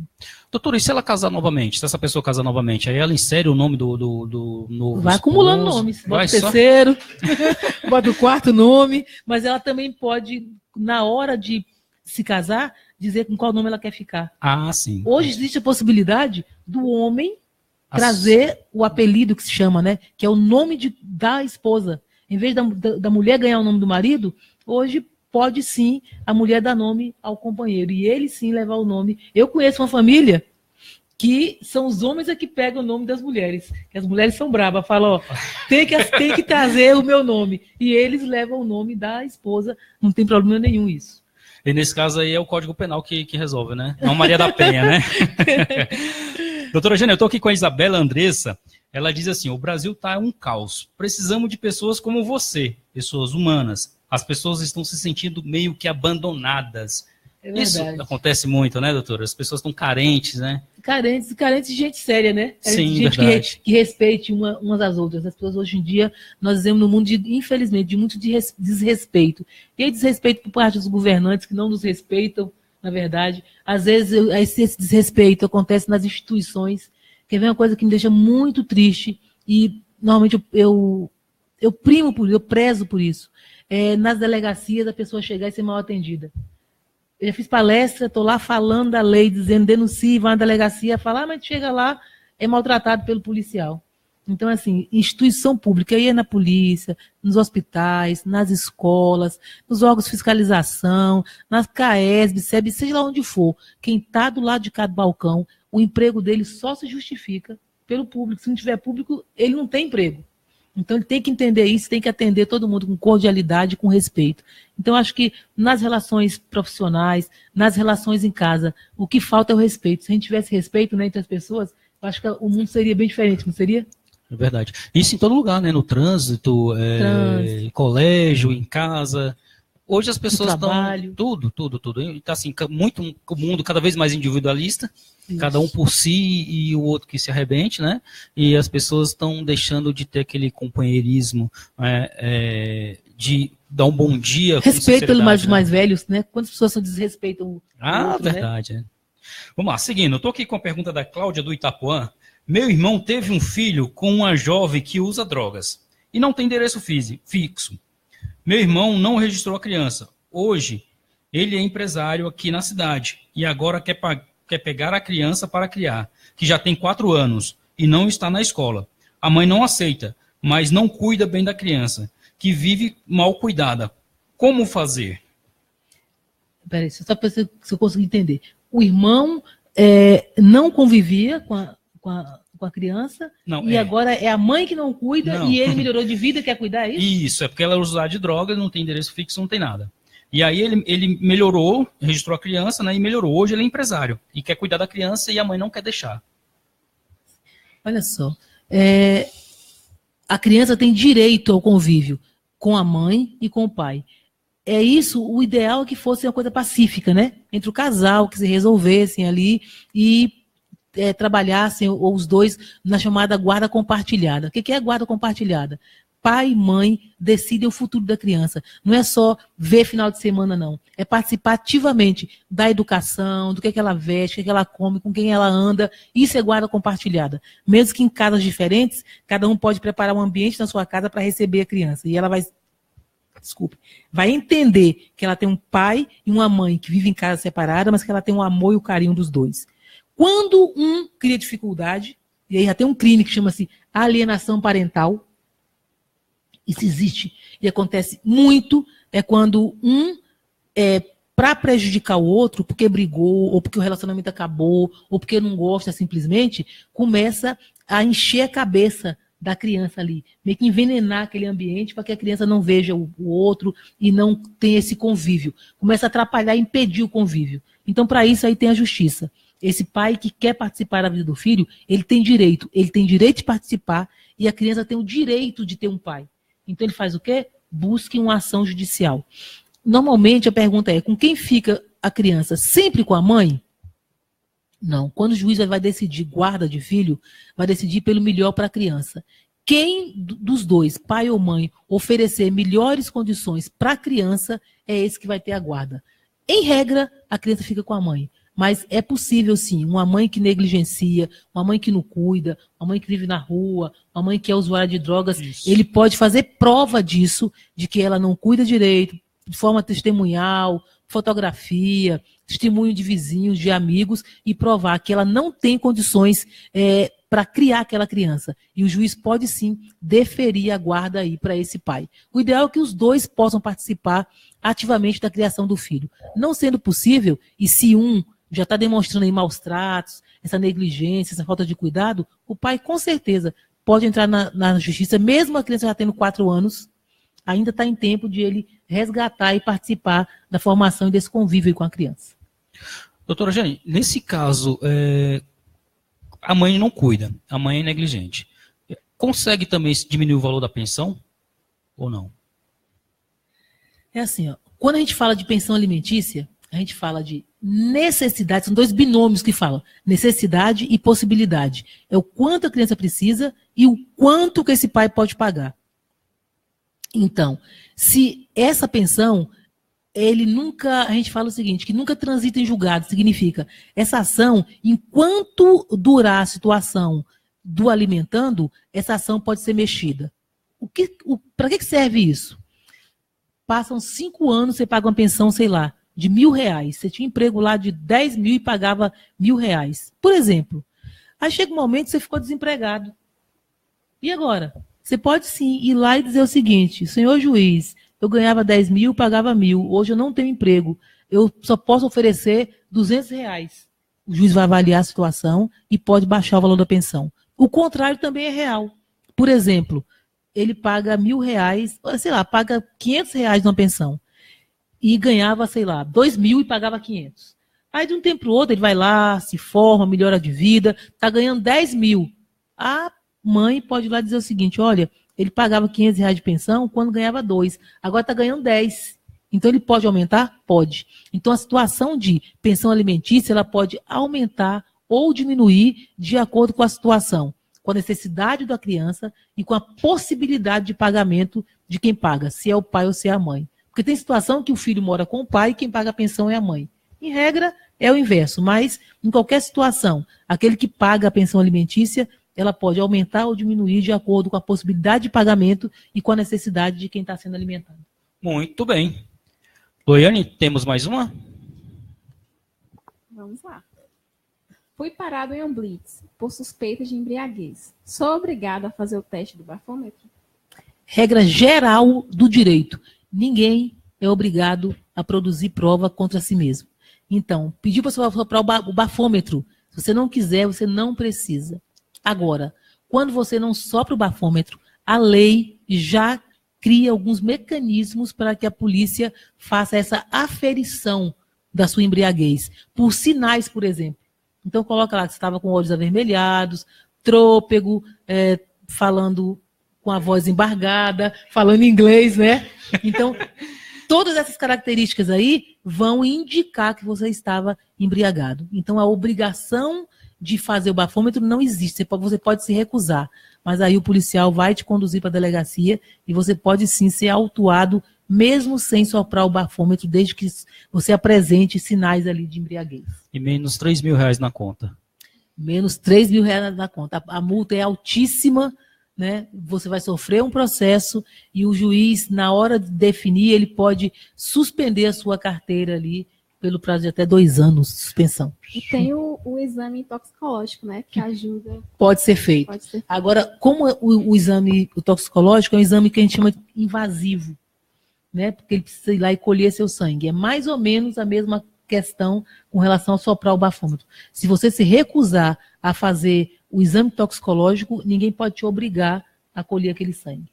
Mas, em regra, as pessoas são convidadas a IML e elas vão e fornecem sangue que vai provar se está embriagado ou não. Mas para colher o sangue ou para soprar o bafômetro depende do consentimento da pessoa. Mas a polícia tem mecanismos para te fazer a autuação, você vai perder a carteira, vai pagar a multa, vai ser preso do mesmo jeito, mesmo não tendo soprado o bafômetro ali. Isso aí. Doutor, agora são 21 horas e 28 minutos, nós estamos ao vivo aqui pela Rádio Estação 26, direto da Ceilândia para o mundo. Eu tenho uma pergunta aqui muito delicada. A Tereza aqui de Taguatinga, ela diz: meu esposo tem um filho fora do casamento. Somos casados em comunhão parcial de bens. Temos 3 filhos juntos. Ele está desempregado há 4 anos e eu sou concursada do Correios. Juntei dinheiro e comprei uma casa aqui no Areal. Agora ele está doente, estado grave no fígado, né? Caso ele morra, o filho bastardo dele pode querer parte da minha casa? Então. Ela já está pensando no futuro, né? Porque ele não está muito bem de saúde, né? Que pode ficar viúva. Isso. Essa herança ou esse patrimônio, se ela conseguir provar que foi constituído unicamente com o patrimônio dela, que não tem contribuição, e olha que isso não é fácil. Por quê? Não necessariamente o fato de ele estar desempregado, porque vai que inverteu. Ela que trabalha e ela comprou a casa, mas ele que é desempregado está em casa, cuida da casa, cuida dos filhos, lava roupa, faz tudo ali, então ele acaba partilhando esses bens com ele, não é isso? Só que, no caso, a casa é dela e dos filhos dela. Ele tem um filho fora do casamento, né? Não existe a possibilidade de esse menino vir aqui, sei lá, por meio da mãe, lógico, de um responsável, e entrar querendo partilhar o patrimônio caso ele faleça, caso ele morra. Esse patrimônio, com certeza, vai ficar ali para ela e para esses filhos dela. Para os 3 filhos. Agora, num caso, por exemplo, de separação. Nós nos separamos, ou que não é a situação, né? Esse outro filho desse casamento vai ter direito? Não, porque ele ainda não faleceu, né? Então não existe herança de pessoa viva. Então, enquanto estiver vivo, a herança. Aí agora, quando faleceu, se ela conseguir, nesse caso, para afastar essa criança, fazer prova de que foi constituído só e unicamente com o patrimônio dela, ele não vai ter direito. Mas vou dizer para ela, viu, que existe uma chance pequena, mas existe de conseguir fazer toda essa prova de que o pai dele cuidava da casa, então, como é comunhão parcial de bens, ele teria o direito de partilhar esse bem aí, e aí talvez ela não tenha que vender, mas em alguns juízes, com certeza, numa eventual ação, ia obrigá-la a fazer uma indenização. Ela não tem que vender para dar parte do filho, mas ela teria que indenizar ele mais ou menos no valor correspondente. Teria alguém, assim, um mecanismo de fazer uma doação em vida da parte dele, ou não pode fazer isso? O pai fazer isso? O pai fazer. Muito difícil, porque na verdade ele teria que ter um motivo para partilhar esse bem. Eles estão casados, não houve separação, não houve nada, em tese não tem partilha. O bem é comum. Mas doação é possível sim, você fazer lá testamentos, né? Que essa doação seria em tese testamento. Quando morrer, vou deixar parte do que eu tenho. Aí, em tese, Se provado que metade desse patrimônio é dele, né, metade do patrimônio, aí sim ela teria, para não vender a casa, que indenizar o garoto nessa parte correspondente que foi deixada aí em testamento pelo pai. Muito porque bem. Assim, a questão patrimonial, ainda mais especialmente essa que envolve morte, partilha, são questões complexas. Elas têm dezenas de saídas, dezenas de possibilidades. Então, um outro advogado ouvindo, ele fala assim, mas podia ser assim. Dentro do direito é isso. O direito te permite, em algumas situações, várias saídas, como a indenização, ou como a própria venda, ou indenizar no valor correspondente. Então, são saídas jurídicas. O importante é dizer o seguinte, que é possível, mas aí tem que fazer prova de um monte de coisa. Eu precisava de mais elementos dessa situação aí, para a gente poder realmente dar uma resposta bem precisa. Muito bem. Vamos lá, seguindo? E aí, Elton, como é que tá aí a nossa rede social aí? Facebook pipocando, né? Isso, está aqui, acabou de conectar aqui o Dudu, Ana Paula, Francisco Ferreira também conectou. O Guilherme Ferreira está perguntando aqui, doutora, a lei é para todos no Brasil. Parece que é diferente no caso de político.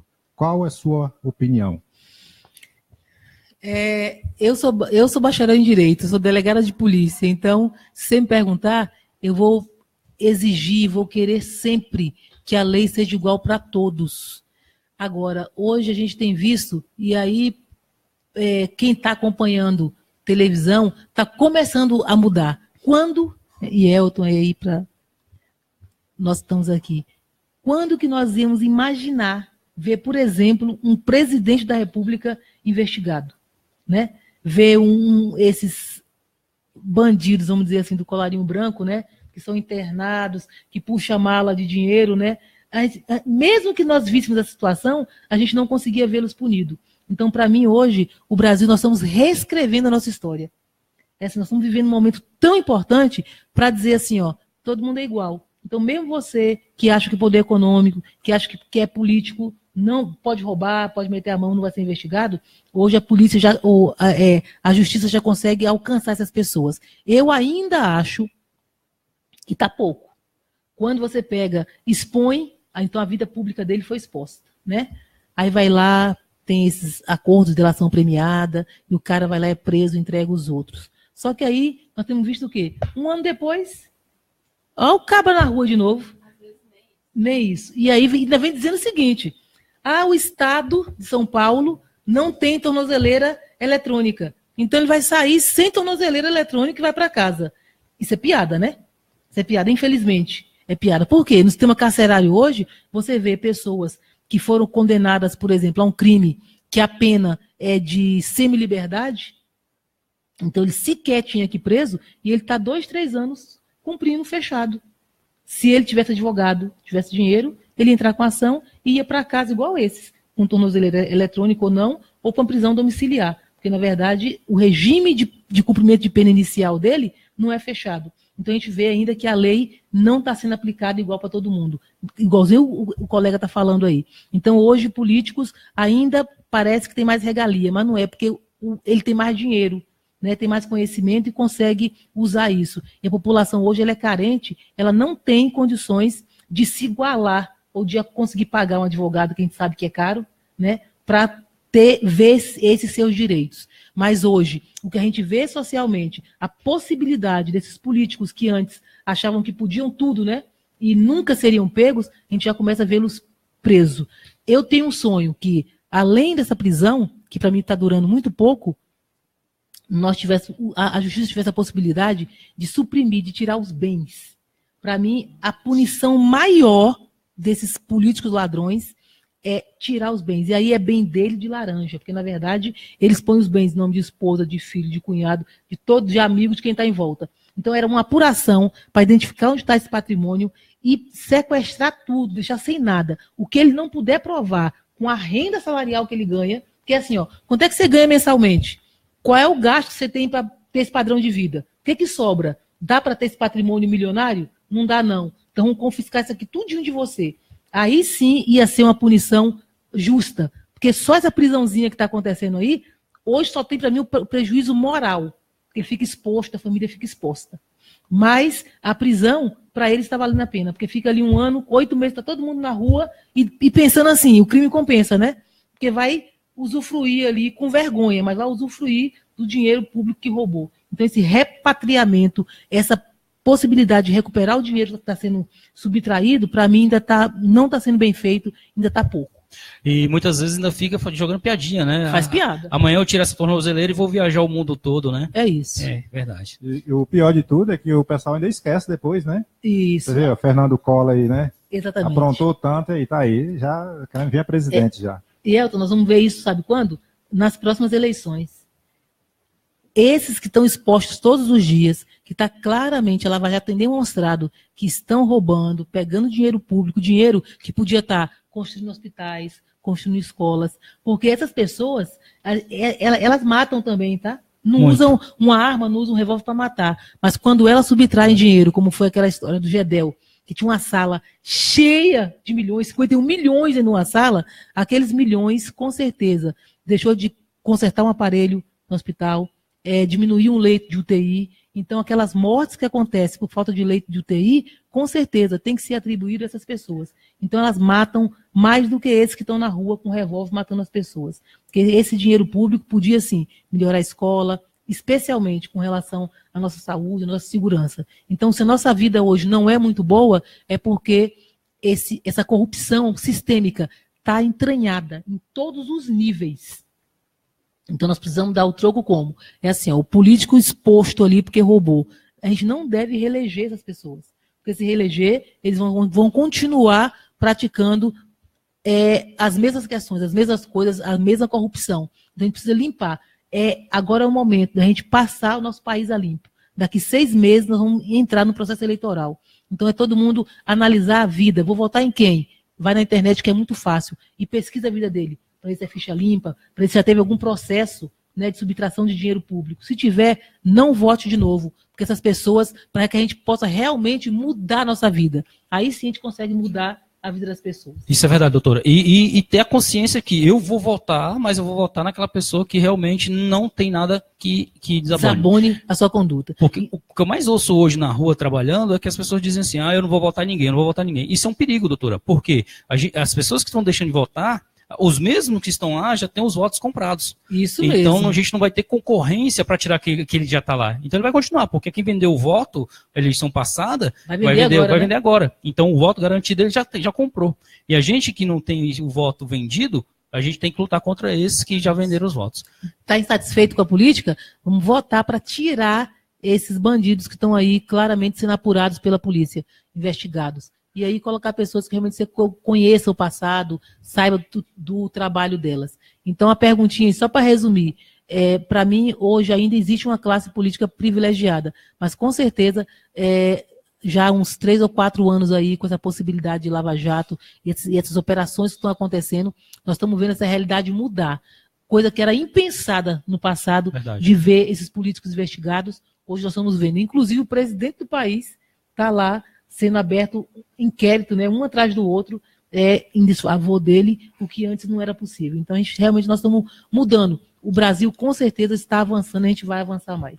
E também, doutora, não caia nessa lenda, né, de se anular o voto, 50% do voto nulo anula a eleição. Isso é uma lenda, então não caia nisso. Vai lá, dá seu voto para a pessoa que realmente você conheça e que é merecedora do seu voto. É isso. Vamos seguindo? Tem mais alguma coisa aí, Elton? Dainara Cristina acabou de conectar com a gente aqui também, né? O Guilherme Ferreira aqui está dizendo, essa doutora é show, viu? Obrigada, querido. E é isso aí. Mandar um abraço aqui para toda a Elisângela também lá do 26 de setembro também está acompanhando a gente, né? A galera aqui acompanhando a gente. Vocês podem entrar aí, você que está ouvindo a gente pelo aplicativo aí, acessa aí o Facebook da Rádio Estação 26 e fica ligado aí a nós ao vivo aqui, ó. Só gente linda aqui, ó. Maravilha aqui. Acessa aí, você que está no aplicativo. E pode fazer sua pergunta aqui também. Se a gente não conseguir responder tudo, né, doutora? Mas depois a gente vai respondendo. Se vierem perguntas que não dê tempo de a gente responder, porque acho que nós estamos aqui já uma hora e tanto e a hora passando. Vai dar 10 horas da noite, mas para mim está tudo tranquilo. A gente responde inbox. Você manda a sua perguntinha, que depois a gente vai lá no seu Face e dá a resposta aí, que às vezes as pessoas querem perguntar, não querem ser expostas, mas pode mandar pergunta para a gente que a gente responde. E aí, Elton, se você me permitir, quem quiser perguntar diretamente para mim ali na minha rede social, é só procurar doutora Jane ou Jane Clébia, Janeklebia.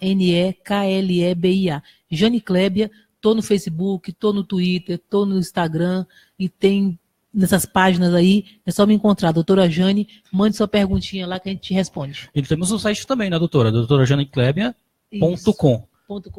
É só ponto com. Isso. E tá na cozinha também, né? Que eu fico acompanhando uns pratos aí que a senhora faz aí. Gente, sem comentário, hein? Aqueles pratos ali, hein? É verdade. É porque as pessoas perguntam, doutora, você cozinha mesmo? De verdade, cozinhar para mim é uma paixão. Sempre cozinhei. Eu costumo, quando falo de cozinha, contar. Quando eu era delegada, eu nem era chefe, eu era delegada plantonista. Estava começando a carreira lá em Planaltina, aí os canas da minha equipe, final de semana, eles iam comprar comida, trazia panela e eu cozinhava para eles. Aí eu estava lá na cozinha, aí eles diziam, doutora, chegou não sei o que, um roubo. Eu falava, faz isso, ô fulano. E estava ali cozinhando mesmo. Então isso é velho. Aí tinha Silvio Linhares, lembra do Silvio Linhares? Ele ainda era vivo. Aí ligava lá, doutora, eu sei que tem comida aí, eu sei que você cozinha, vou aí comer com você. E ia lá para a delegacia comer com a gente. Então essa coisa de cozinha acompanha a minha vida. É um carinho que eu faço com meus amigos. Quando eu reúno a família, final de semana, eu faço questão de ir para a cozinha e cozinhar. Aí no Face, eu transmito ali e faço umas comidinhas bem fáceis mesmo, fácil de acompanhar, fácil de fazer. Então, passo uma receitinha e aproveito e conta uns casos de delegacia, essa minha experiência de delegacia. Aí a gente chama esse quadro de Casos e Cozinha. Então eu conto casos de delegacia, da minha experiência de delegada de polícia aí ao longo desses 20 anos de policial, e ao mesmo tempo sempre ensino uma receitinha ali e converso com todo mundo. Então acompanhe, a gente faz sempre as quintas e as sextas, na semana na quinta, na outra sexta, uma quinta e outra sexta, estamos sempre ali. É isso aí, aproveitando aqui o gancho da comida, né, eu convidar você a participar do Costelão, né, em comemoração ao aniversário da doutora Jane, dia 17/3, lá na chácara do Seu Melo, fica na Fercal. Vai ser com certeza comida muito boa, né, doutora? Com certeza, a costela de ripa lá, feita por um gaúcho. Então, quem tiver interesse, só procurar no meu Face lá, que a gente conversa e diz como é que faz participar. Obrigada aí pelo merchan. Eu fiz um merchan agora aqui, ó. Foi o Brasil todo. Esquenta, daqui a pouco manda a conta. Vai bombar lá minha festinha de aniversário, minha costela de ripa. É isso aí. Seguindo então aqui, Elton, agora são 21 horas e 44 minutos. Aqui são várias perguntas. A Loiane está ali inquieta ali, fazer mais uma. Isso, a Loiane terminar as perguntinhas dela aqui, porque ainda falta um tanto. Não falta, Loiane? Falta um pouco ainda. Vamos lá. O Detran pode apreender e reter o meu veículo por falta de pagamento de PVA? Pode. A lei, o Denatran permite isso. Então, por exemplo, o DF tem uma lógica. O que o DF faz? Ele te dá aí, os boletos já foram todos encaminhados.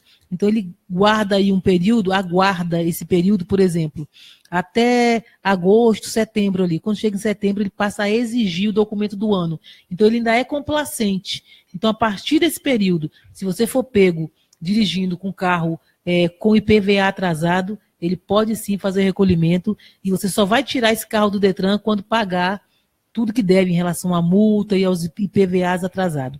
E ainda tem um agravante. Se você for pego com IPVA vencido, por exemplo, você começa a pagar depósito. Então, cada dia que seu carro fica do Detran, vai gerando uma taxa. E aí, para retirar o veículo, só retira pagando todas as multas, pagando IPVA e além de pagar ali essa diária do Detran. Então, quando é que eles passam a exigir? No DF, normalmente, aí mais a partir do mês de agosto, setembro, e sempre tem um aviso ali falando, a partir de agora, quem for pego vai ser apreendido. Mas a lei permite isso sim. E é interessante que você deve, por exemplo, IPVA. Seu carro foi apreendido porque você não estava com IPVA em dia.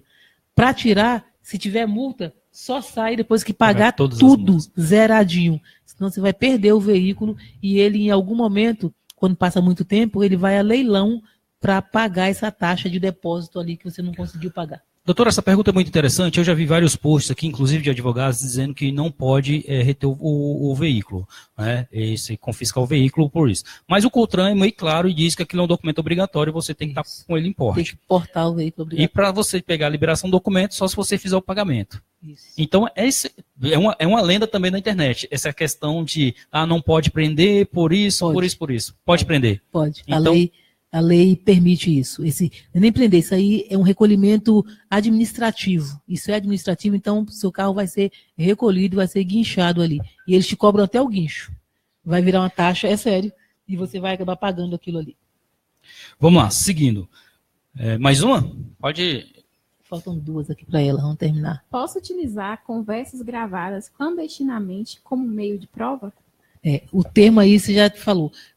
Conversas gravadas clandestinamente. Não vai ser... Essa questão de gravação, ela é muito séria.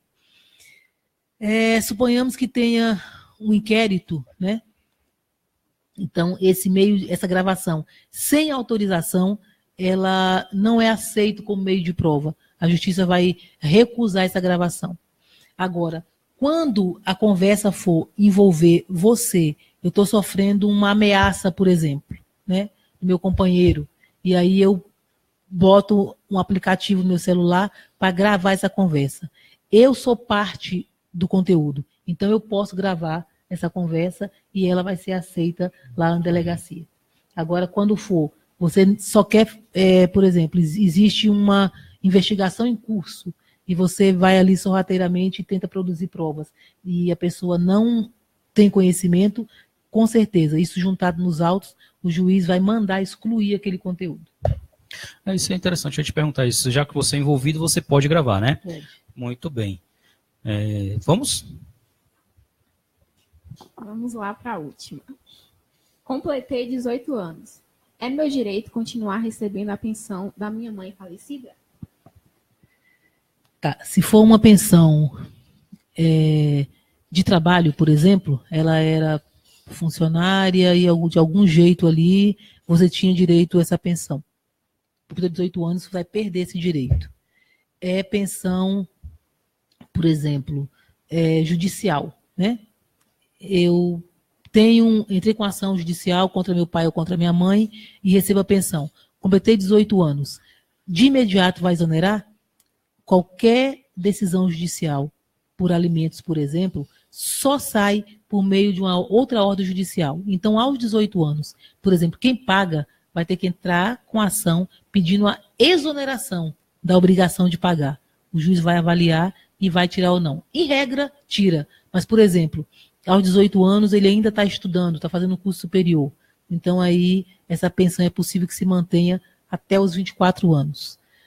Depois dos 24, 25 anos, sempre pedir você pode, mas, em regra, vai ser exonerado. Ou aos 18 ou aos 24 ali, se você for estudante. Então, sempre é aquela questão que eu falei nesse instante. Depende da necessidade e da possibilidade. Então, se você provar que você tem alguma necessidade, que por algum motivo não pode trabalhar e ainda precisa daquela pensão, o juiz vai avaliar e vai manter ou não. Mas, em regra, essa pensão aí de trabalho interior de 18 anos, pensão de pessoa morta, vai exonerar os 18 anos.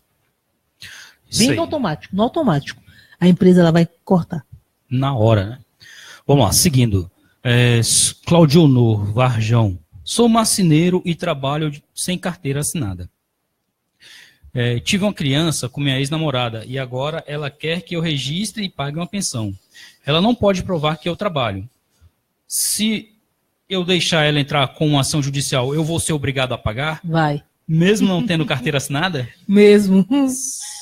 É assim, gente. A criança, na verdade, ela não pediu para nascer, né? Então, desde que prove que você é o pai, você é obrigado, você é responsável por ela. Então, o juiz vai impor uma pensão. Infelizmente é assim, você vai se virar para trabalhar. Eu me recordo quando eu dava fazer defensoria pública, lá em Sobradinho. Então, tinha um senhor, eu fiquei chocada à época. Ela entrava com ação, né, contra o companheiro lá, ela andava na defensoria com um monte de menino pequeno, tal, todo mundo tinha muita dó dela, ajudava com comida, com alimento, com roupa, com tudo. Aí eu entrei com ação para pedir a prisão do autor, do pai que não pagava a pensão. Quando ele veio se defender, sabe o que ele fazia da vida? Na Ciplan, que é uma empresa de cimento que tem em Sobradinho. O caminhão da Ciplan chegava e descarregava o cimento. Ele entrava dentro do caminhão, que é tipo um tanque, e ele coletava pó de cimento, a sobra daquele cimento, ensacava aquilo e vendia. Essa era a renda dele. Ele tinha a pele toda cortada, tinha problema respiratório, que o pó de cimento realmente... Então, assim, era uma situação de miséria quase que absoluta. E mesmo assim, ele ainda estava obrigado a ajudar, porque os filhos dele estavam em condição de miserabilidade ainda maior do que ele. Então, a justiça, na verdade, vai pensar na criança. E ele vai pagar. Não vai pagar fortunas, né? Mas vai pagar dentro da possibilidade dele, ele tem que pagar. Vai ter que trabalhar para pagar. Nossa. É isso. Rogério, só vou te dizer que assim, nós temos, gente, aqui 3 cadernos de pergunta. Vai ficar para o próximo programa, eu acho, a gente responder essas aqui, esse restante, porque hoje foi diferente, a gente respondeu aqui as perguntas, a dela e a sua, e a gente pode, para as pessoas que mandaram essa semana, a gente vai responder para você em box, né? Eu vou lá no seu e-mail, que eu já sei como é que a gente faz aquele esqueminha, se foi celular que chegou para a gente, ou se foi pela internet, e vou te dar essa resposta aí, para que a gente não ficar aqui até amanhã, hoje. Hoje tá bom. Tá muito bom. Nós já estamos a 1h30. 1h30, é? 1h30. Começamos 8h30, são 10 horas, né? E as pessoas nos acompanhando aí. E Elton, estamos por sua conta. E a gente vai retornar aqui uma outra hora, fazer a extensão desse programa. Acho que ele é muito interessante, esclarece muitas dúvidas, né? Então, todo mundo sempre tem muita dúvida a respeito de questões jurídicas que envolvem a mulher, ou que envolvem o direito de família, ou o direito do trabalho aí. E a gente vai, na medida do possível, respondendo. A gente pode retornar aqui em um outro momento para continuar isso aí. E, Rogério, isso aqui a gente faz na outra semana. E quem quiser nos acompanhar, a gente faz esse programa. Passa aí, Rogério, para nós, por favor. É isso aí. Convido você a participar conosco, 11 horas da manhã, Paranoá FM. Você da região do Paranoá, Varjão aí, do entorno, 98.1 FM. Ou pelo site, né? www.paranoafm.com.br. Toda terça-feira, 11 horas da manhã. E se entrar no meu Face, terça-feira, 11 da manhã, nós estamos lá com a Patrulha da Mulher, respondendo um monte de questões parecidas com essas aqui, tirando as suas dúvidas. Então, Jane Clébia, só procurar no Facebook, Jane Clébia, Clébia com K, que você vai me encontrar lá. E pode acompanhar nossas lives, que a gente transmite programa de rádio, igualzinho estamos fazendo aqui. Esse formato aqui a gente faz lá no Paranoá e transmite pelo Facebook aí, toda terça-feira às 11 horas. Nos acompanhe, mande suas dúvidas, que a gente vai esclarecer. E o Ielton, que foi um querido, agradecer o Ielton e dizer para ele assim, que eu quero voltar outras vezes aqui para conversar com a sua comunidade, que eu acho que vai ser bem, bem interessante. É isso aí, doutora. O programa foi tão bom, agora 21 horas e 54 minutos, né? Rendeu, graças a Deus, muito bem. Agradeço aqui o Ielton pelo convite.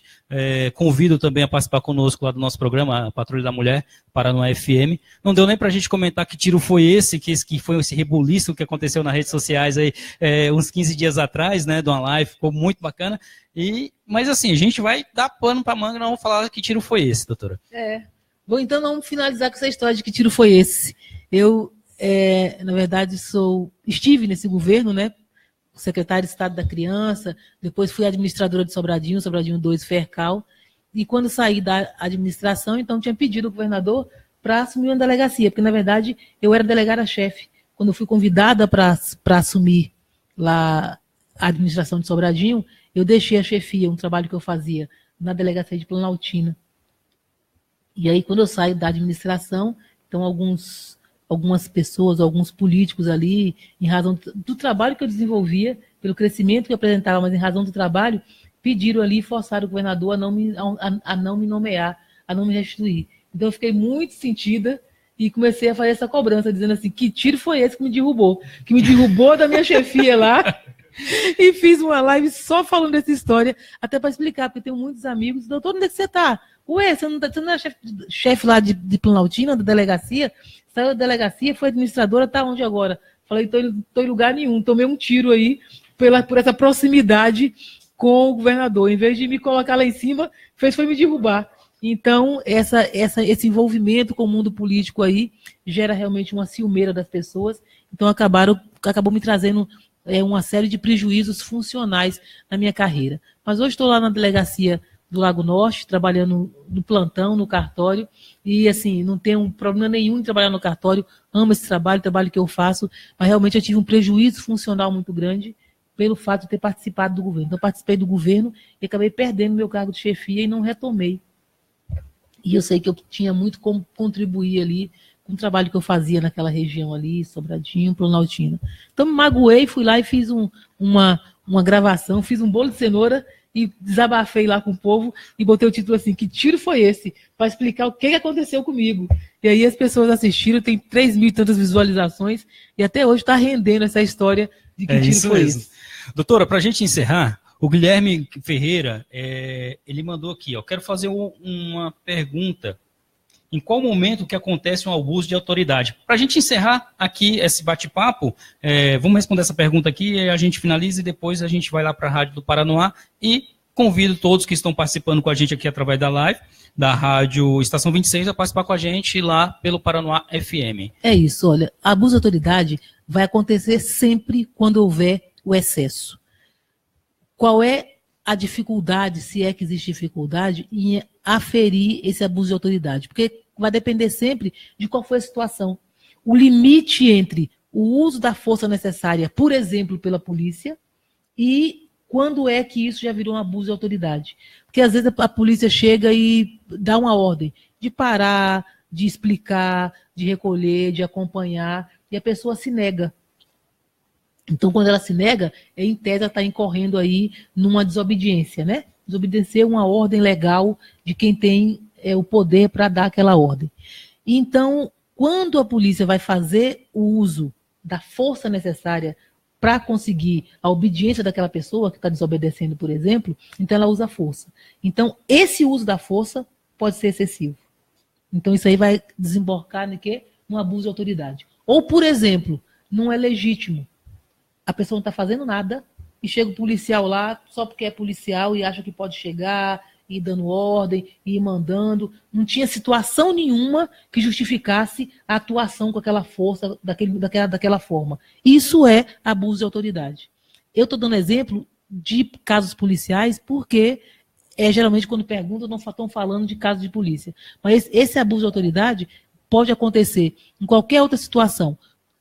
Quando a pessoa é constituída de uma autoridade pública, e aí o servidor público, ele tem fé pública, ele tem uma autoridade, está investido do Estado de uma autoridade, quando ela usa esse poder que o Estado lhe dá de forma excessiva, então ele sempre vai estar incorrendo no abuso de autoridade. Agora, existe uma lei que trata do abuso de autoridade, que se refere às questões policiais.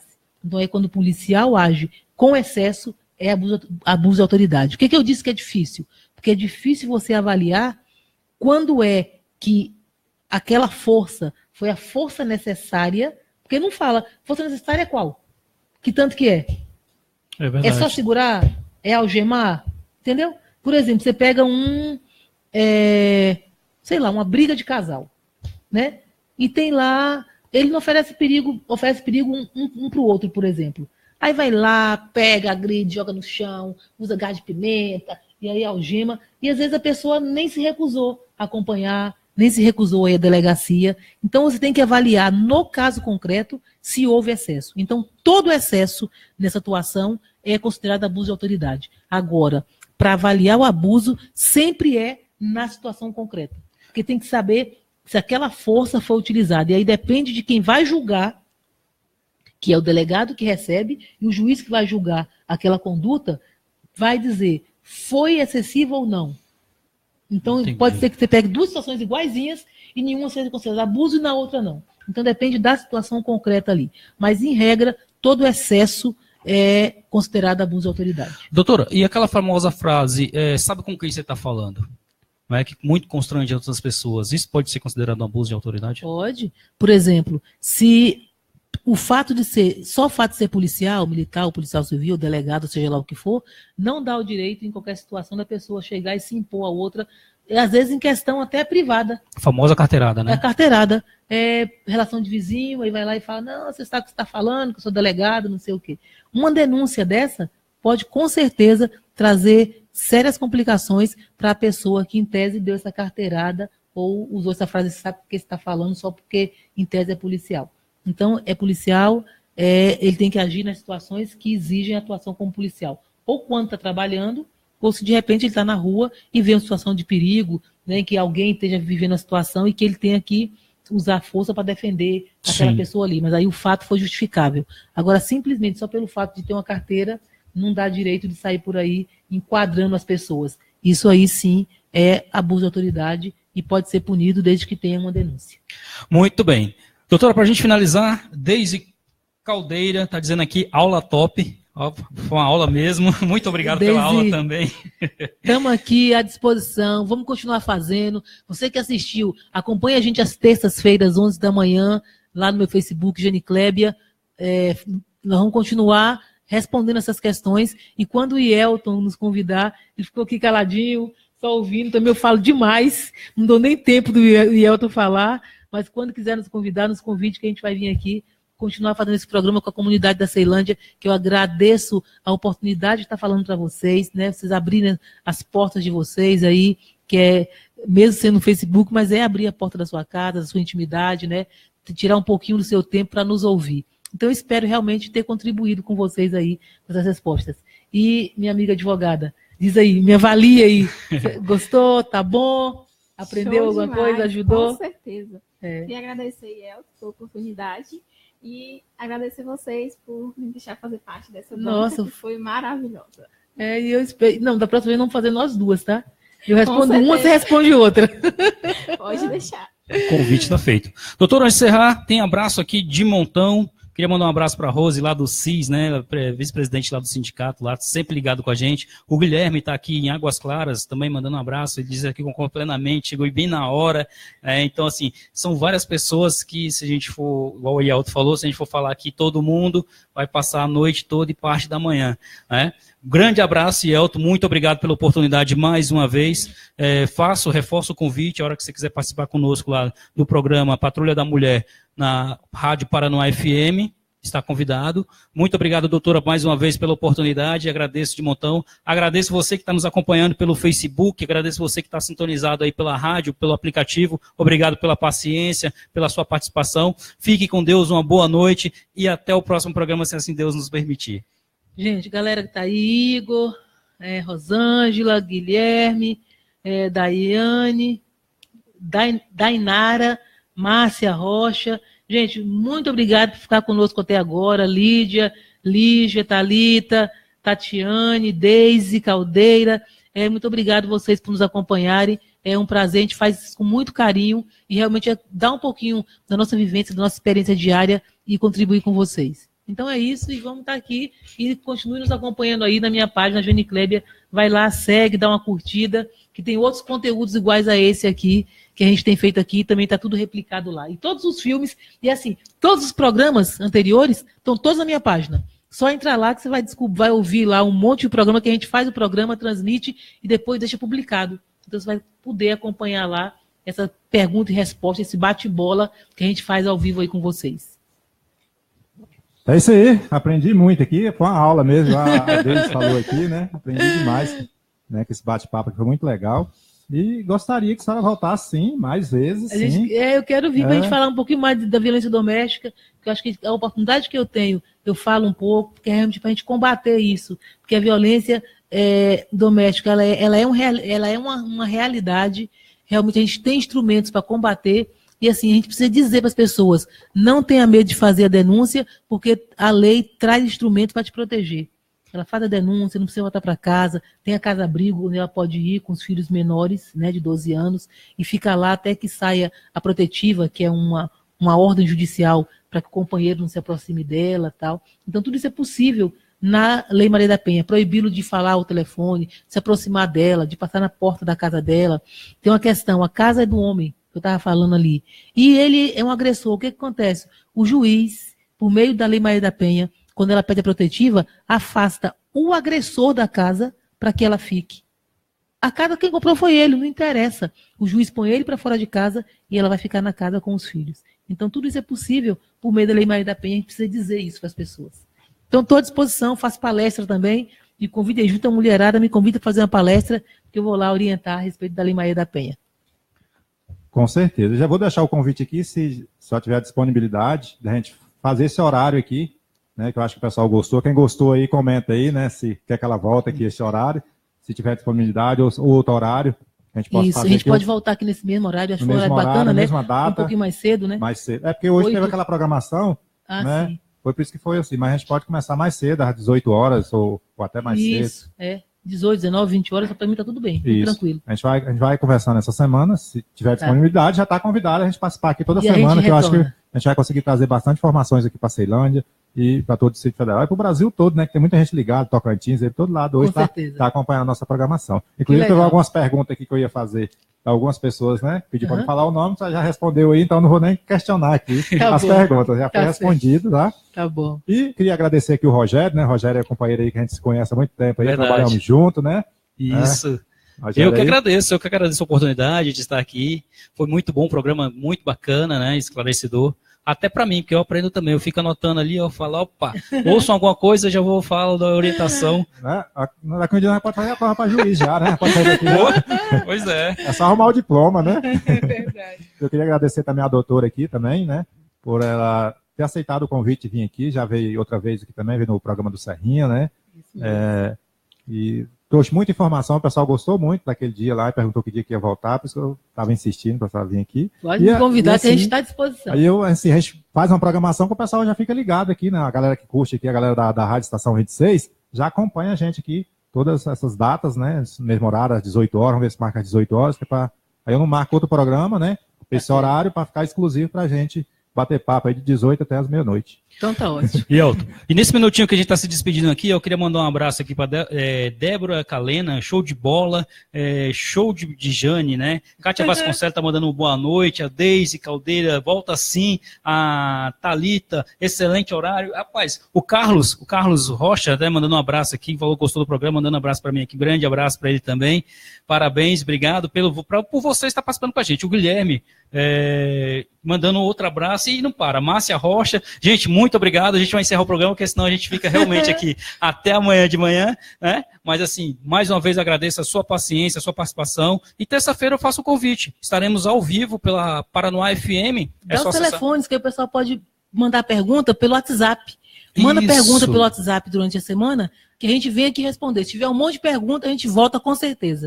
Ó, o nosso telefone é o 9 da Patrulha, né? Patrulha da Mulher, o 98523-8200. 98523-8200. E da rádio, a Rádio Estação 26 é o 99633-0027. 99633-0027. Isso, manda um zapzinho com a sua dúvida jurídica aí, que a gente vem aqui responder. Grande abraço, até a próxima, se Deus assim nos permitir. Obrigadão, Yelton, mais uma vez. Com certeza, obrigado a todos aí. Lembrando que sexta-feira aqui às 19h30, vamos ter um programa aqui, Segurança Pública. O bicho vai pegar, viu? Opa, Segurança Pública. Vai ser um debate pesado aqui, viu? Minha praia. Então, fique ligado aí nessa sexta-feira. Um grande abraço para vocês, muito obrigado pela participação aqui. Obrigado a Loiane também, né, por ter acompanhado aqui a nossa programação. E semana que vem nós temos a doutora Jane aqui de novo. Grande abraço.